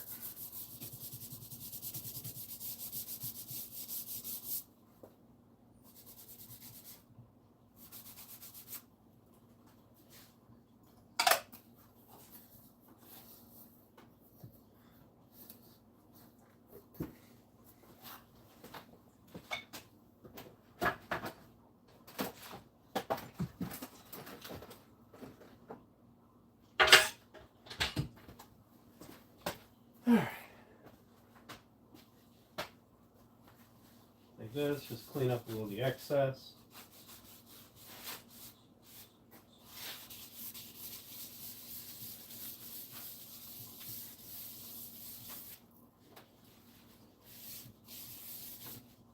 All right, back at it.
Great success. I feel like that one went a little quicker because I a little more comfortable with how large bites I was taking.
All right, so there's only one more nerve-wracking portion to this side.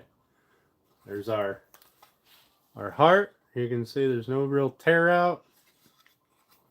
A little bit of a fuzzy right there, but no tear out.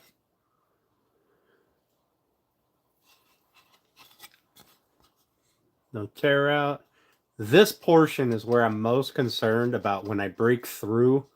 I'm most concerned about this portion ripping out because the grain runs across it. So what I try to do is when I get close to it, I try to have my bit in the center here when I break through.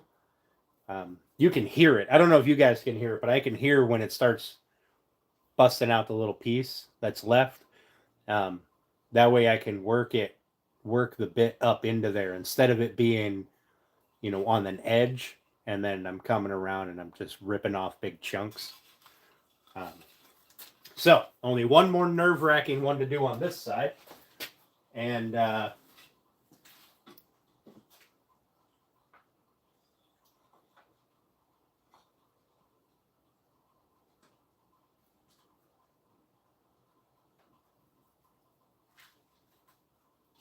oh, almost had a panic attack.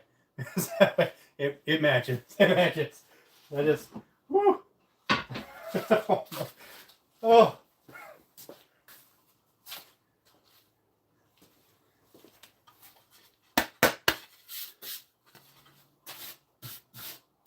And I don't know if you guys can see this right here is how far in I am when I punch through. I am barely through. We're talking like a 16th, maybe a 32nd of an inch into this substrate here.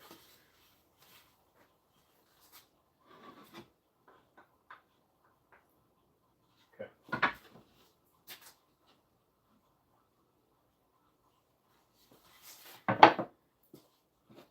So now, these may be slightly off from each other just because I'm eyeballing this, but I don't think that they can possibly be far enough off that it would matter. I mean, unless somebody was measuring them with calipers or something. Well, let me double check. Now, these two are so damn close. These are maybe a 64th of an inch off of each other. Not enough to matter. It's pretty damn good for eyeballing the pattern down. I'm aligning it to this corner and this dividing line. I'm lining up down the center here. Thanks, Alan. I appreciate that, buddy.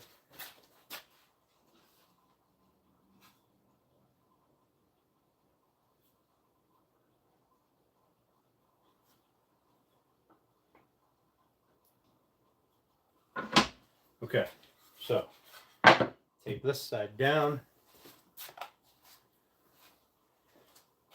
Grab a drink after I get this one taped up.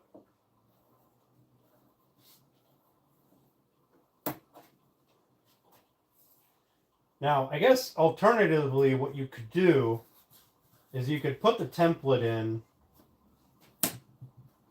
right? And you could use something like a Forstner bit and the drill press, and you could kind of hog it out, right? Just punch through it a bunch with the Forstner bit, and then you're just using the router to kind of trim it up. But what I'm doing is I'm using the router to empty this whole space. And every time I go down a little bit more, I'm not just taking the edge and leaving that chunk in the middle, I'm routing that off too. So that way, when it does break free, that piece doesn't fly off, jam up my bit, bend my bit, bang into pieces of the wood, anything crazy. So you could probably do it a little faster if you were hogging it out with drill press and like a Forstner bit or something, but and in fact there may actually be less of a chance of error that way. I'm not sure. I don't do this kind of thing very often, so I'm still very much a newbie when it comes to routing out patterns, templates in a piece of wood. Make sure I didn't mess that up.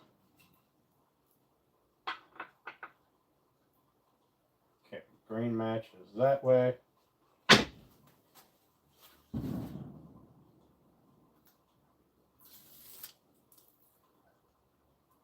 don't know what that bang was, but I'm guessing somebody discovered gas is flammable.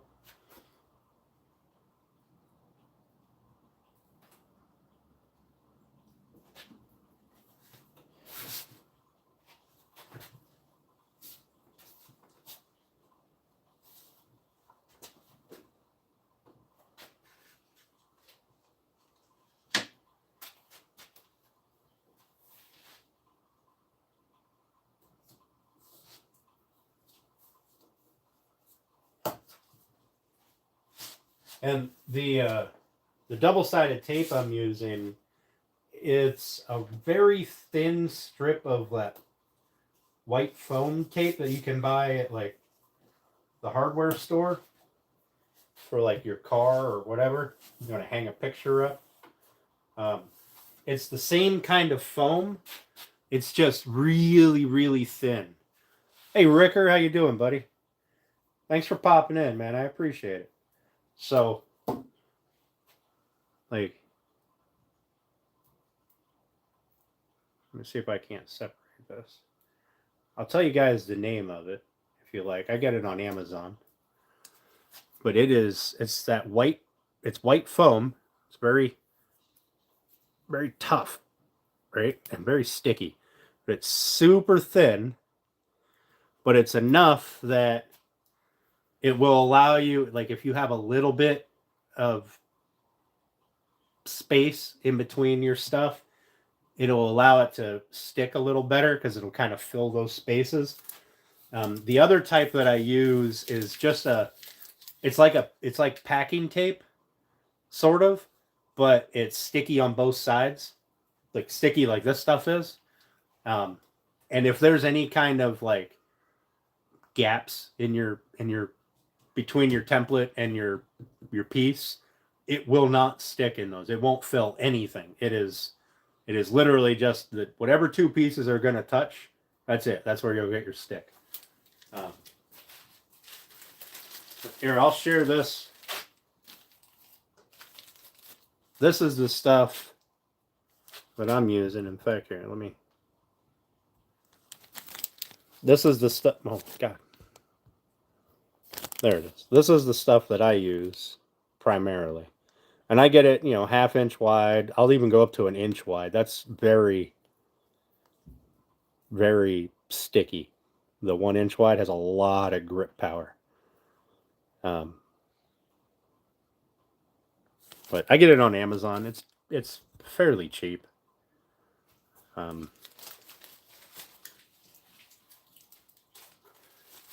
I believe it comes in a 2-pack, if I'm not mistaken. The only other one I have up here is a 1/2 inch wide piece as well. How's your day going, Ricker?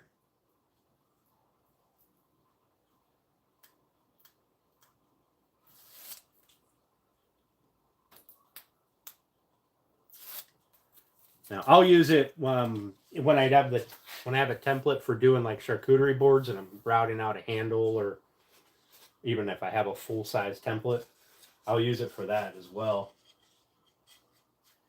But it doesn't have a huge amount of give. So you have to have your piece fairly flat. But it does have some give, so it doesn't have to be perfect, right?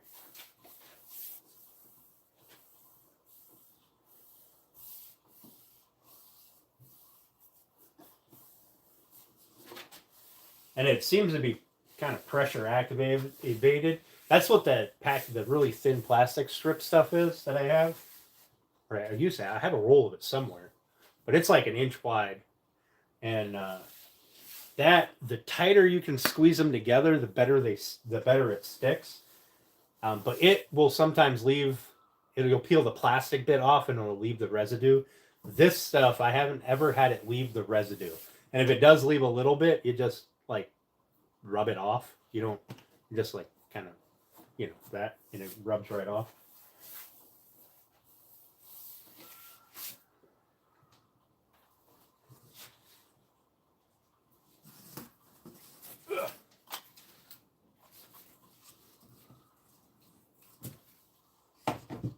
Alright, that battery's full. Still. I still haven't set up my fast chargers. Ricker, here's what we did so far. Got those cut out of a roughly 3/4 inch thick pieces of material.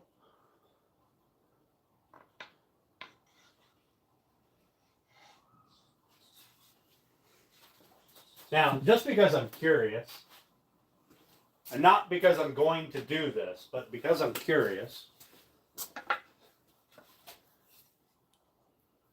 that's kind of what it would look like with a piece with maple fill. Like if I did it, I probably want to match the green, but you could fill it. Cut this piece out and then cut this piece out to match that hole, and then inset it like an inlay. Like, oh, that'd be pretty cool. Maybe I'll play around with that a little bit. Not with these. These are getting holes. I'm not doing inlays because I'm already kind of peak stressed out doing this stuff here. So I don't want to cause any more potential issues.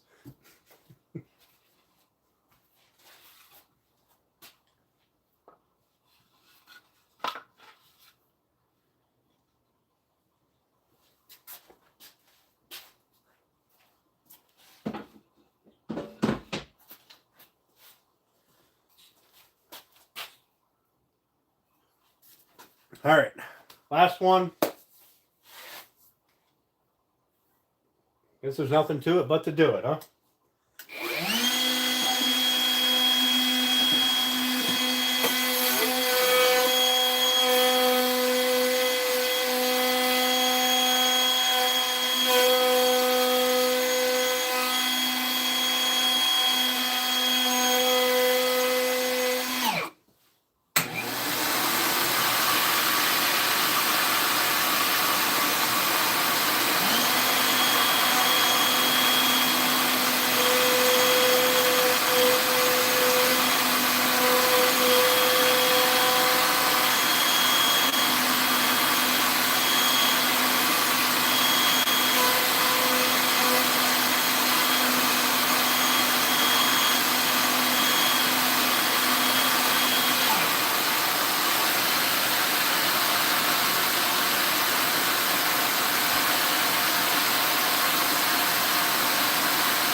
Okay.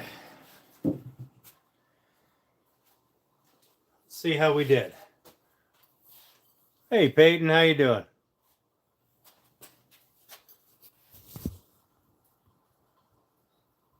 Hey, Michael, how you doing? Happy birthday, Peyton.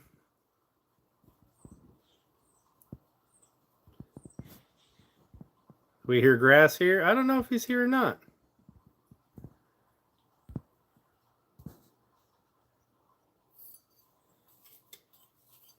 Yes, Steph, who are you forwarding the laundry to?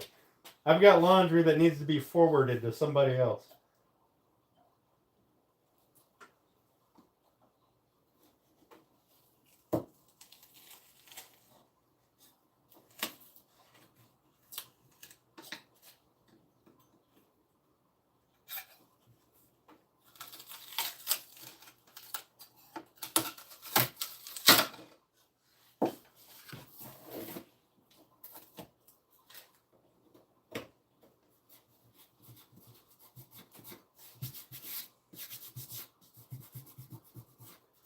There's a little bit of sticky stuff left on that one.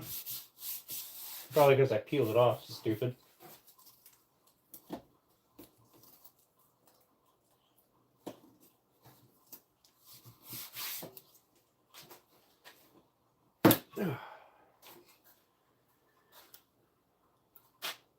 Yours is on the way too.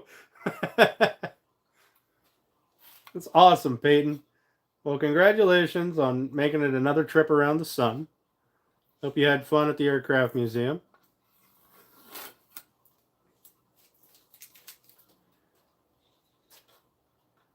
We only got 90 more trips to go, I guess. Minimum.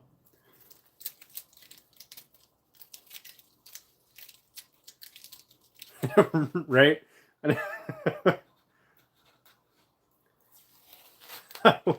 I will be forwarding my laundry.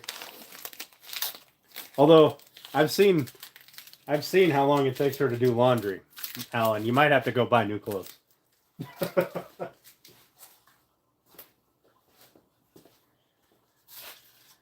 So, there was the template. There's panel 3. I got some fuzzies on it. Ignore the fuzzies. There's panel 3.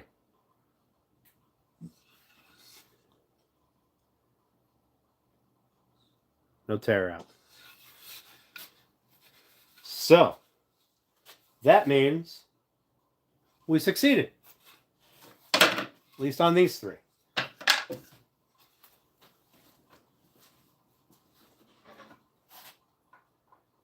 It'd be really awkward if one of them was put in with an upside down heart. But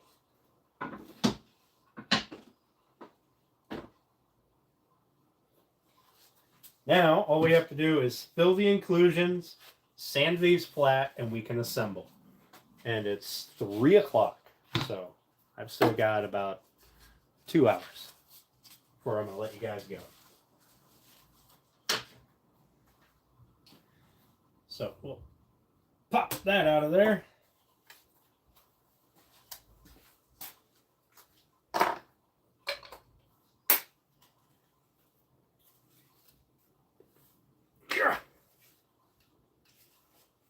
That battery is still full. That's awesome.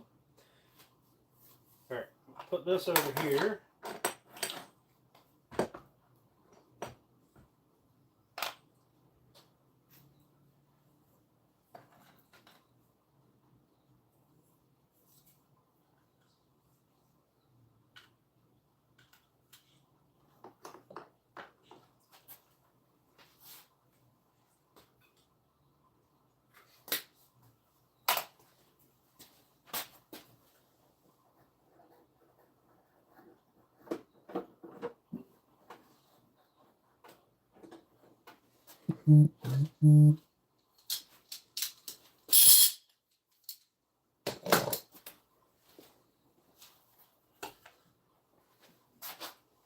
We'll keep that piece handy. We'll keep that handy. I'll forget where I put that, so remind me. Remind me, I put my little adapter right there next to the belt sander. You're about over laundry? Yeah. Really doing laundry for 75 people.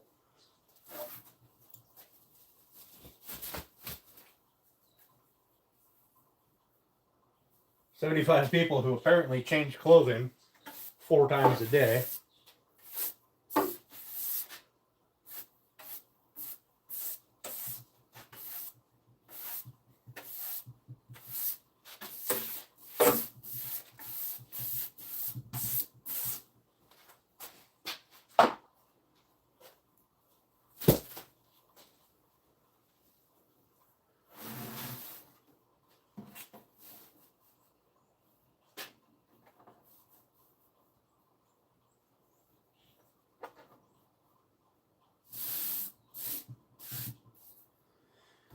All right.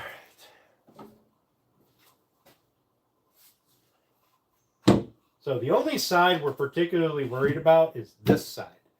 The other side, it will get sanded, but it's going to be flush with the inside, with the maple and the cherry. So we're not going to go crazy getting that flat. We'll do that flat as a panel. The only side we particularly care about getting sanded proper is the face, right? The bit that's going to be recessed, because we're not going to be able to get in there and sand. You're 75 people. We're not going to be able to get in there and sand it properly with it being recessed. So this is the side we're going to worry about. The other side we'll worry about after assembly. Now, we also have to route the inside of these holes, right? And we have to route the maple and the cherry. No, we're not going to route the cherry. We're going to route the maple. The cherry we'll do as a unit. It's not going to have the roundover or the 45 that the maple will have. Hang on, let me think about this for a second.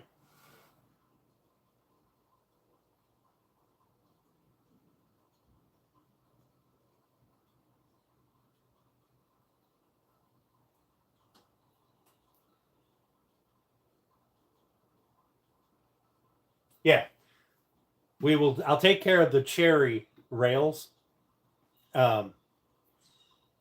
after it's assembled, because the cherry is going to be the softest wood, and I can take care of that with a sander or with a piece of sandpaper. The bit we're going to worry about is routing these holes and putting a very thin edge on the maple, which is going to be in between these two panels and on the edge of this panel. We just want to break that sharp edge a bit. So I think I thought your screen froze. I'm sorry. I apologize. I wanted to make sure that I was thinking this through. So we don't want the cherry to be angled where it meets the maple. We want that to be a flat, solid joint. But the maple is going to take longer to sand it. The cherry will sand by hand. I can round that, flatten that edge off, and then just do a little bit of chisel work in the corners. It's the most efficient way to go without trying to measure everything out and end up messing it up. So, all right, I have been puckered for so long that I'm going to have to go into the house and take a leak. Give me just a minute. I will be right back, and you guys can look at this here for a few minutes, and then we'll get into sanding and get that taken care of. Sanford and Son. All right, I'll be right back, guys.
All right.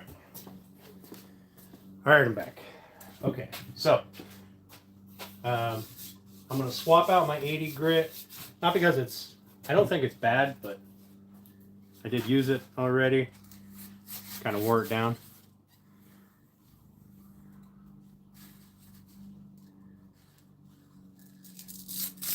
That Roanoke stain would look good on the bassinet.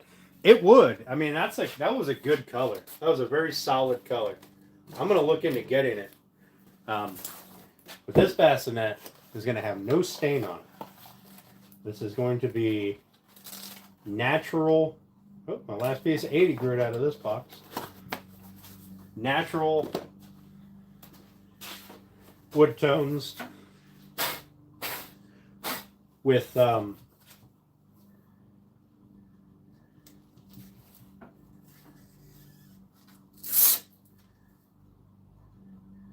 except for the slight color tone of the hard wax oil. Yeah. Steph changes 3 times a day. Yep, I believe it. She also makes a ton of dishes dirty for nothing.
Okay.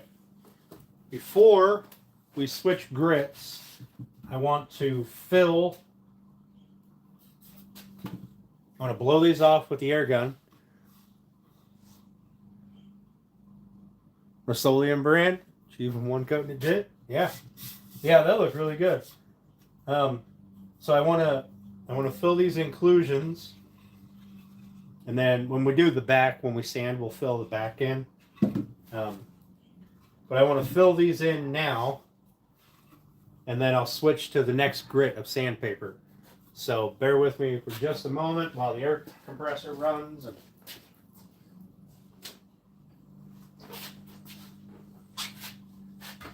I'll try to put it back here so it's a little further away from you guys.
air tank spool.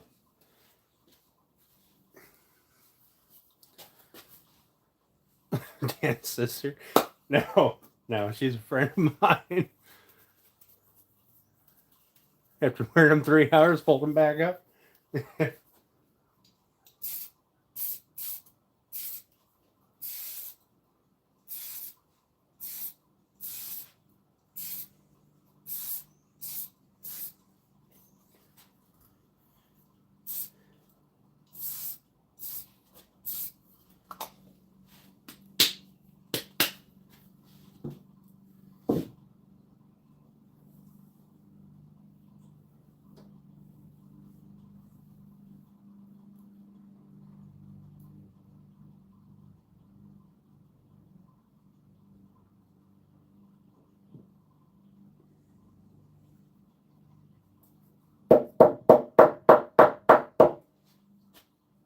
Not his sister.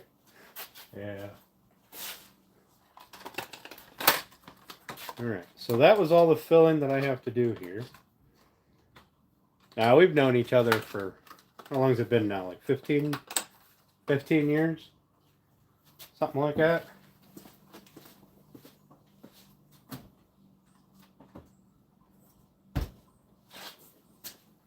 Alright, probably since your kid was...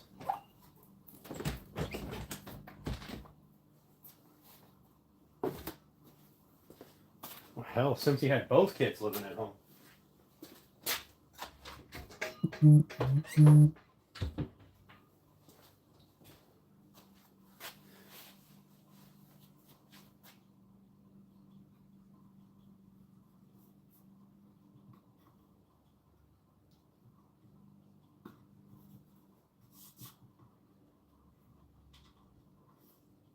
Alright, we'll see how well that did. Those are very small inclusions, so 2014. Yeah, so what, 16 years?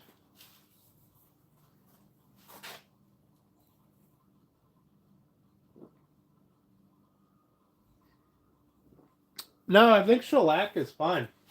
Hang on a second. I think shellac is food safe.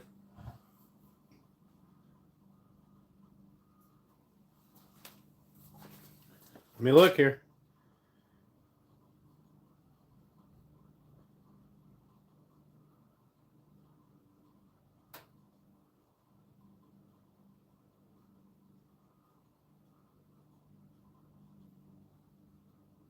Oh, maybe it's not.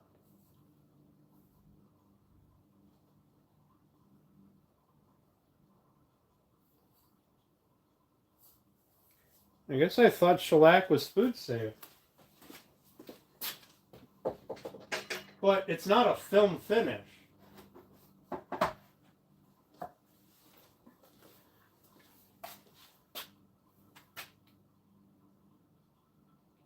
Oh, dried finish is non-toxic and hypoallergenic. Oh, yeah, what is it? 2025. Oh, yeah.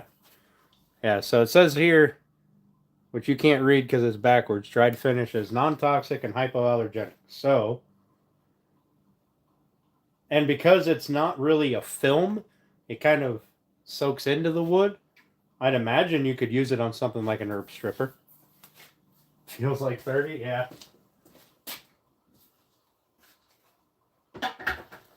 Now, something like an herb stripper, you're not really chopping into the finish. So, you're probably a lot safer. Yeah, because you're not cutting into it. You're just pulling the herbs through it. It's not like a cutting board, right, where you're chopping it up and you're getting little pieces of the finish off. But like I said, it's not really a film finish. It kind of soaks into the wood. I mean, I guess it does build up a film if you apply it enough, but it's not like polyurethane where it's a legitimate film.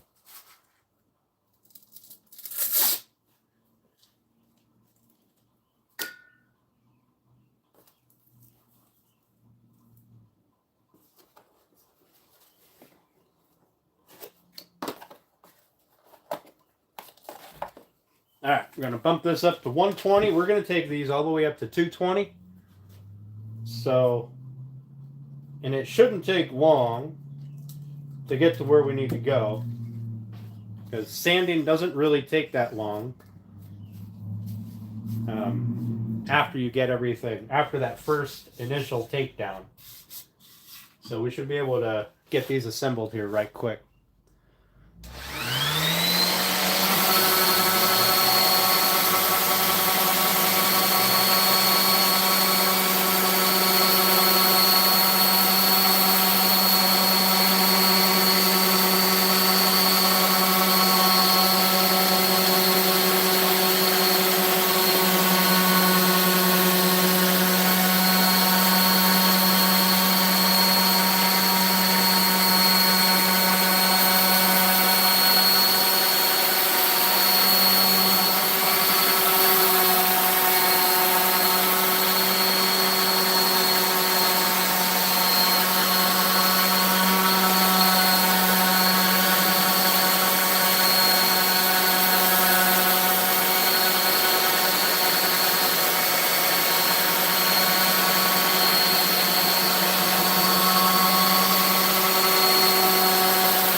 Let's see if my chat froze or if you guys are just quiet.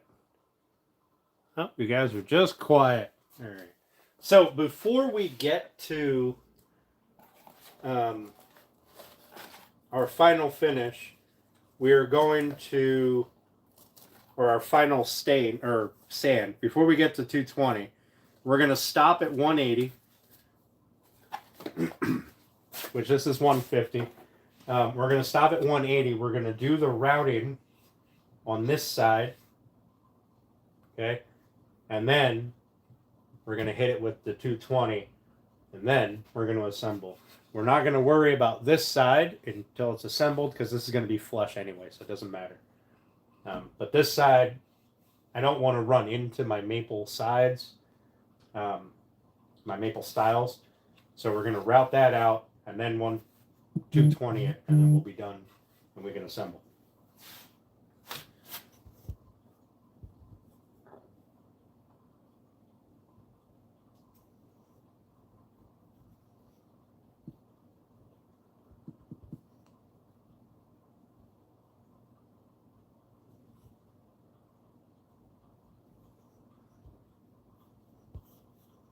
Okay.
All right. Last one is 180. And then we move on to the 220. Well, then we do our router. Then we move on to the 220.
Are you guys still there? Oh, somebody said hi. Holy cow, so my chat was frozen for a minute. Welcome back, car guy. How you doing? All right, so there was 180. Next step is 220. We're going to do that after we route our 45.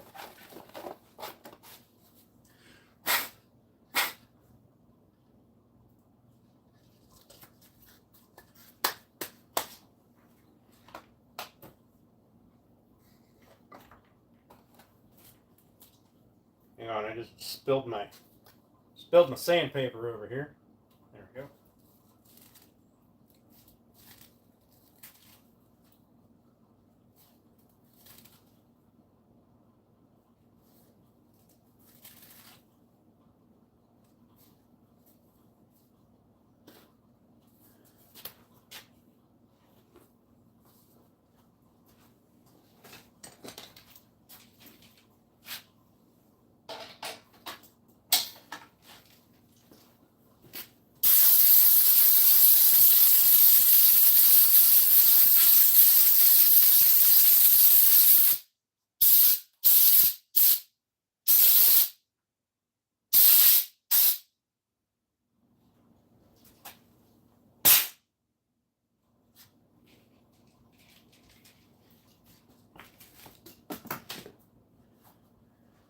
All right, let me get my stuffs here.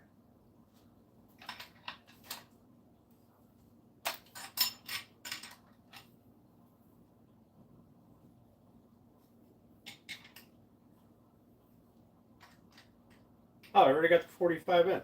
I'm over here trying to take this one out. Already the right one.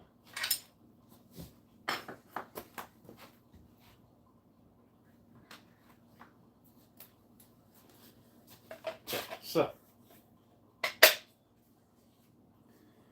what we need to do is figure out the proper depth. This 45. I don't want to take off too much.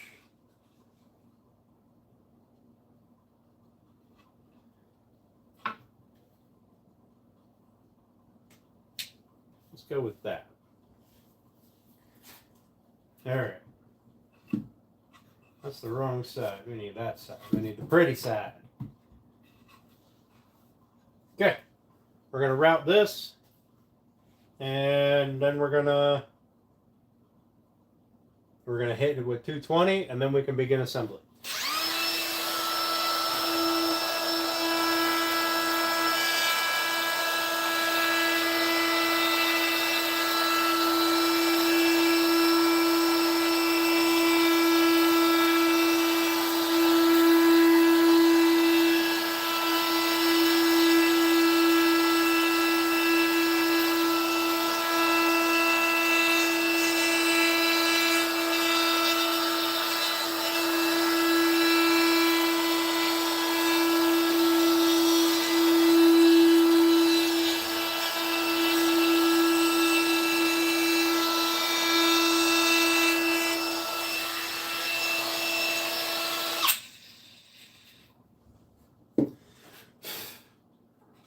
Okay, Alan, you still in here? You think about just this shallow, I don't know how well you can see it. What do you think about that, or do you want me to go a little bit deeper?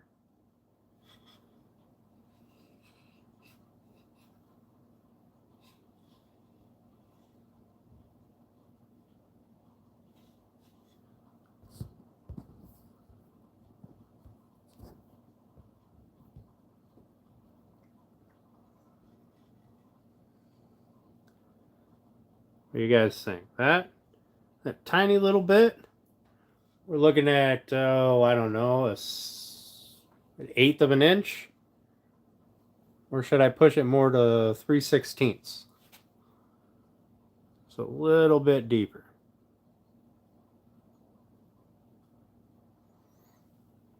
What do you think, Alan? Do you want it that depth, or do you want it a little deeper to kind of show like a shadow line here more? Not a shadow line, but If I go a little deeper, it probably could push it out to about here.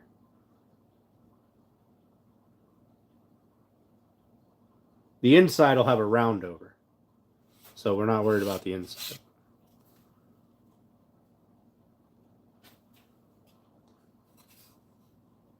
A little more? All right. I can do that.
I'm going little bits.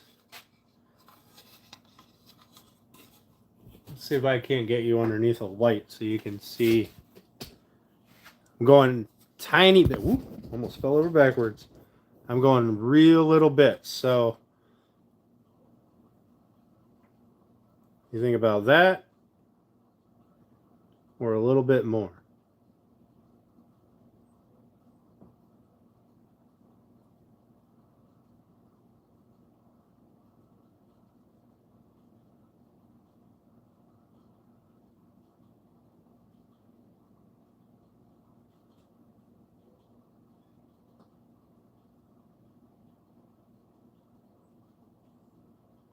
What do I think?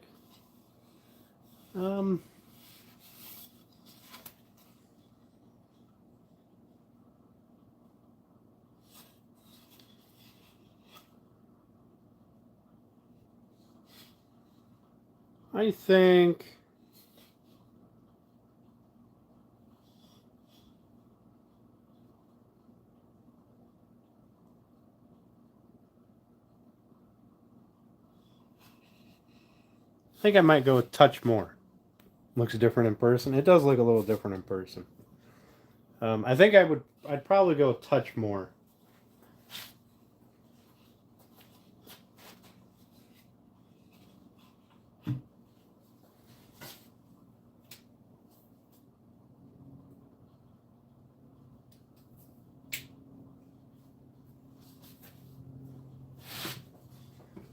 Try this.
Oh, Steph is just a really good friend of mine. We've known each other for years. You think there? I think that highlights it very well. Kind of gives it a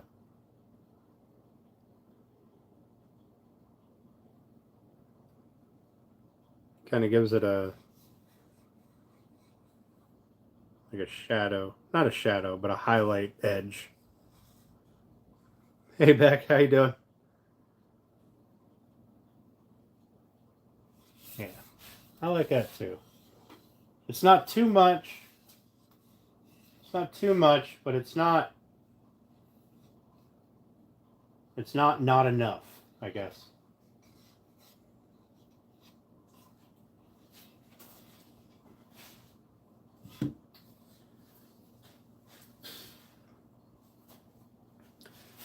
I thought she was my sister.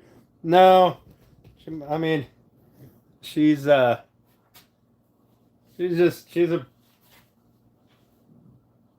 probably about as good of a friend as I could have.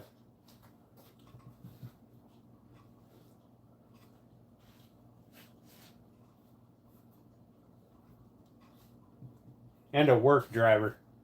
Boy, howdy. She loves to make me do stuff for her, but she feeds me, so there's that. All right, I'm going to do these other two, and then we're going to hit them with the 220.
All right, there's those ones.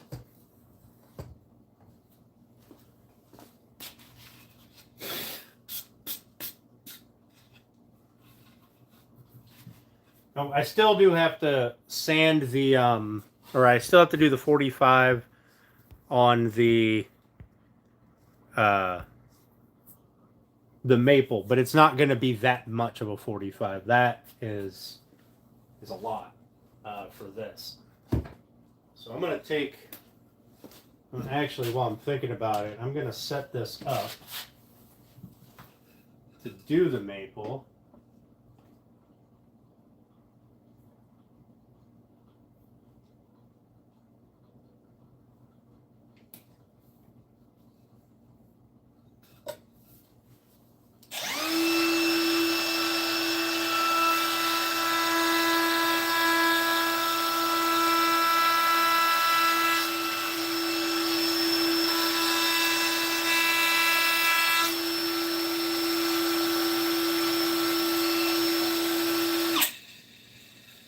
This is about what the 45 will be on the maple, right? So not a lot, just enough to break the edge.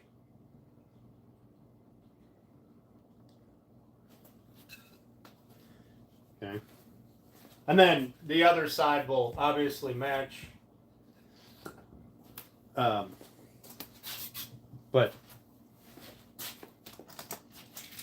it might not match perfectly because I changed my settings now, but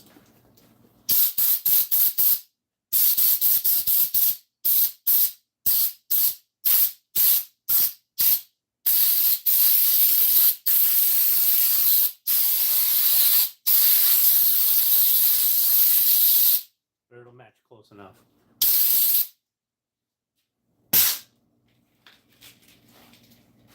And the important bit is that it will match everything on that side.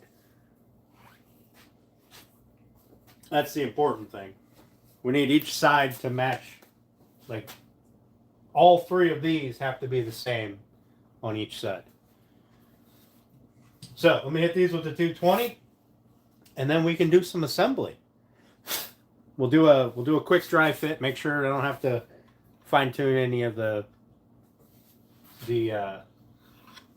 tongue and groove stuff, but we'll get it assembled today.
What's up, Vincent? How you doing?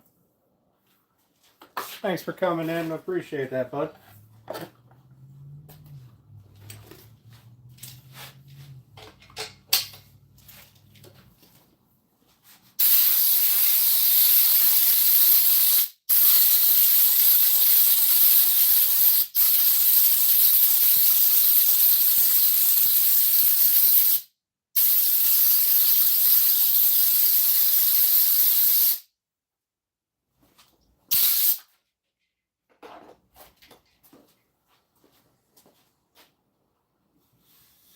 Oh, so buttery smooth. So buttery smooth. Just look at it. Now, the inside sanding the heart, I'll do that by hand. Obviously, I'm not doing that with a machine. But just look how purty. All right. Looking at it. ain't getting the maple pieces done.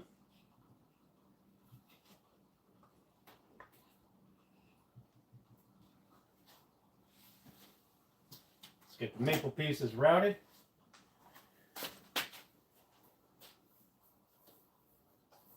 And if I'm not mistaken, we already sanded the joint faces to 220. Sure looks like it.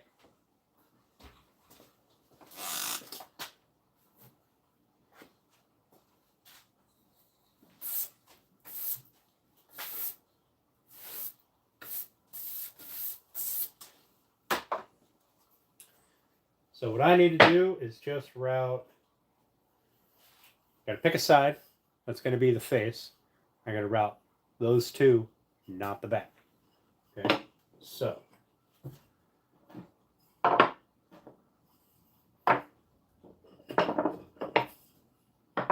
I think the way we're going to do it is I'm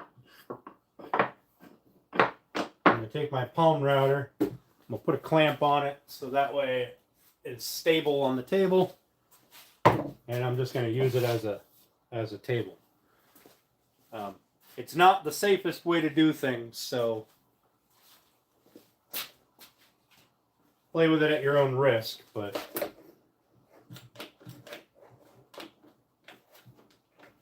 just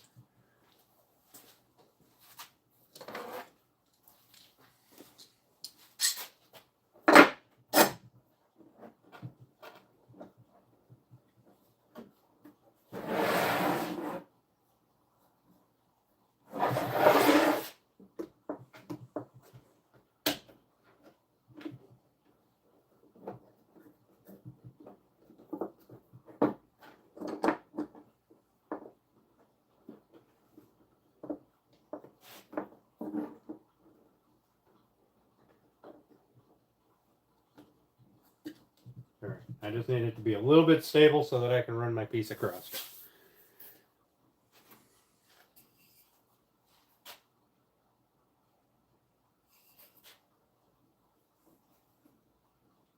I'm going to lose a finger, it's going to be now.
super sketch portion of the day is done.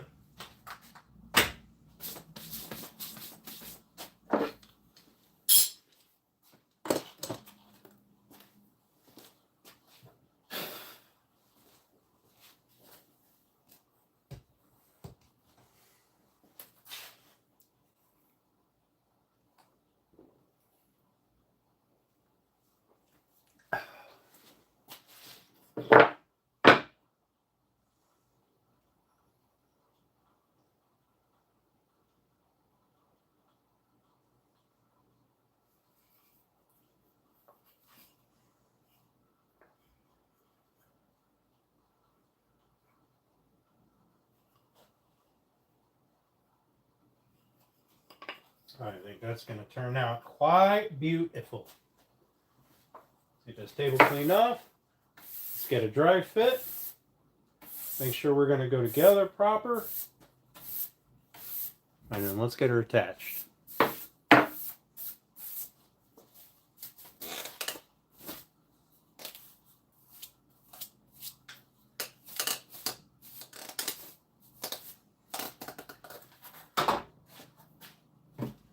So, to do this, I want my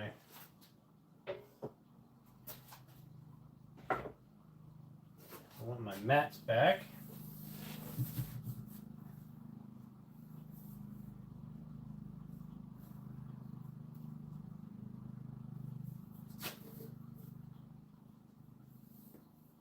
And then when we do glue, I'll put down a piece of plastic. But for now, I want my mats back.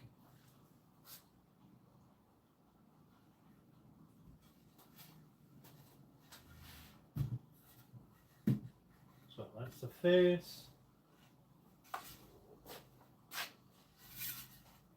That's the face. Make sure my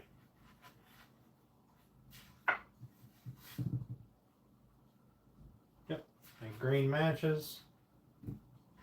That's important.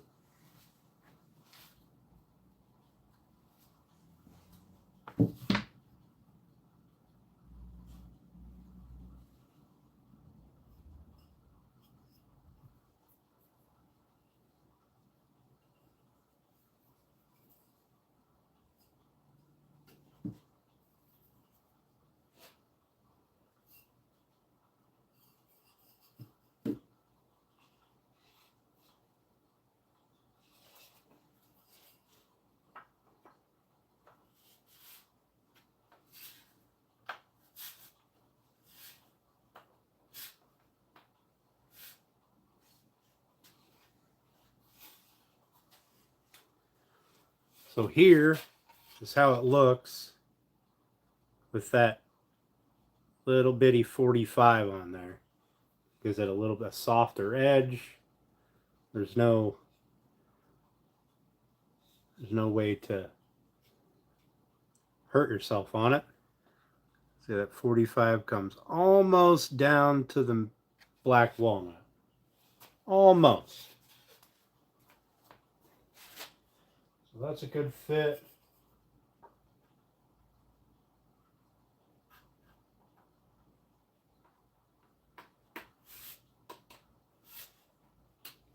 This one needs to be played with a little bit.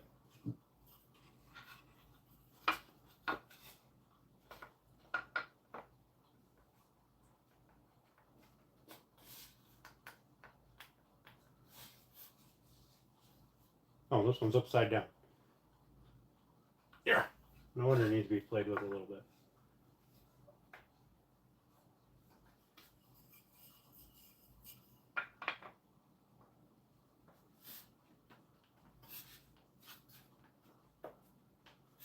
Okay.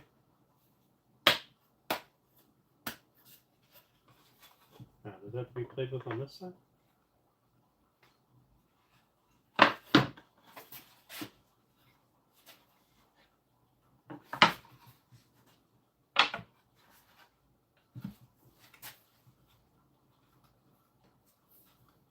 Yes, that one has to be played with a little bit.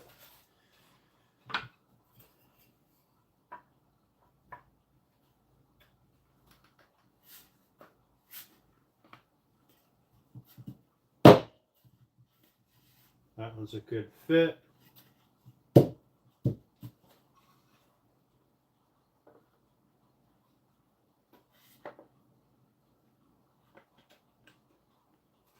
That one's a good fit.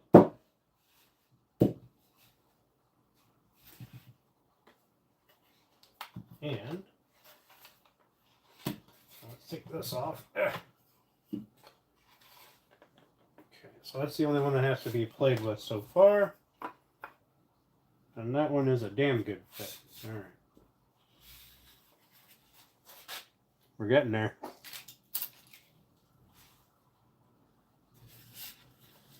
We're getting there. All right, these are damn good fits.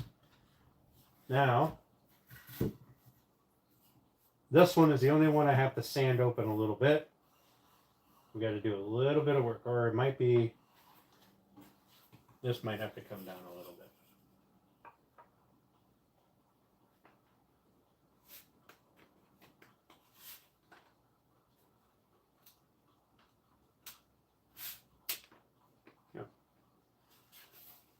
I gotta do a little bit of sand work there. Oh gosh.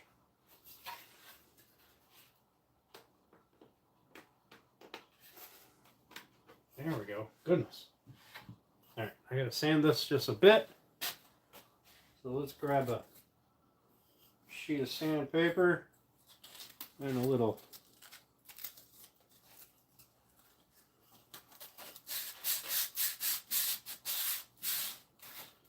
get this to be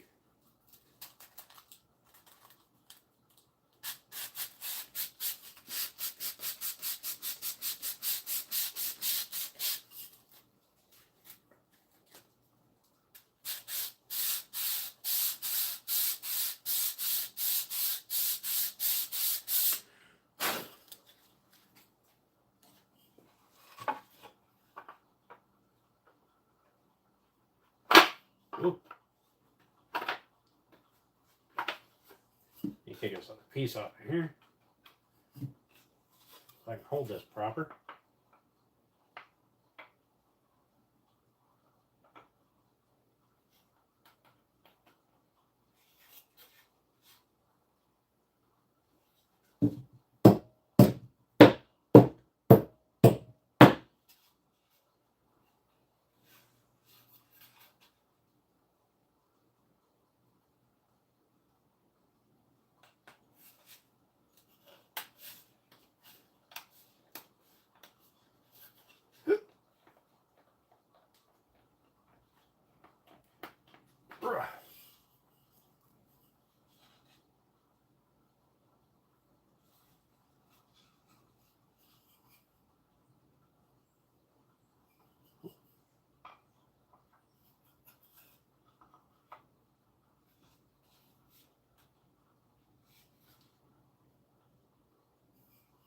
Okay. I see. All right.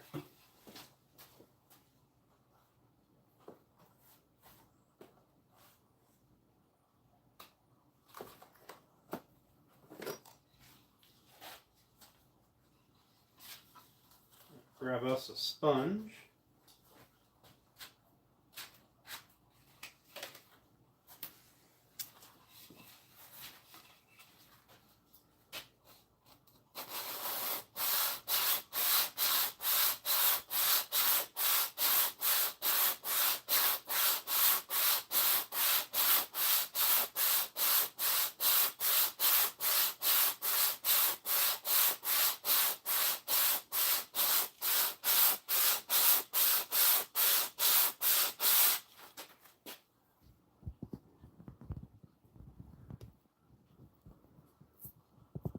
There we go.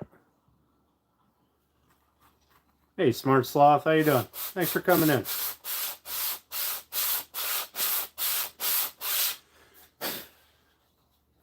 So all I'm doing is I'm just sanding that tongue down a little bit.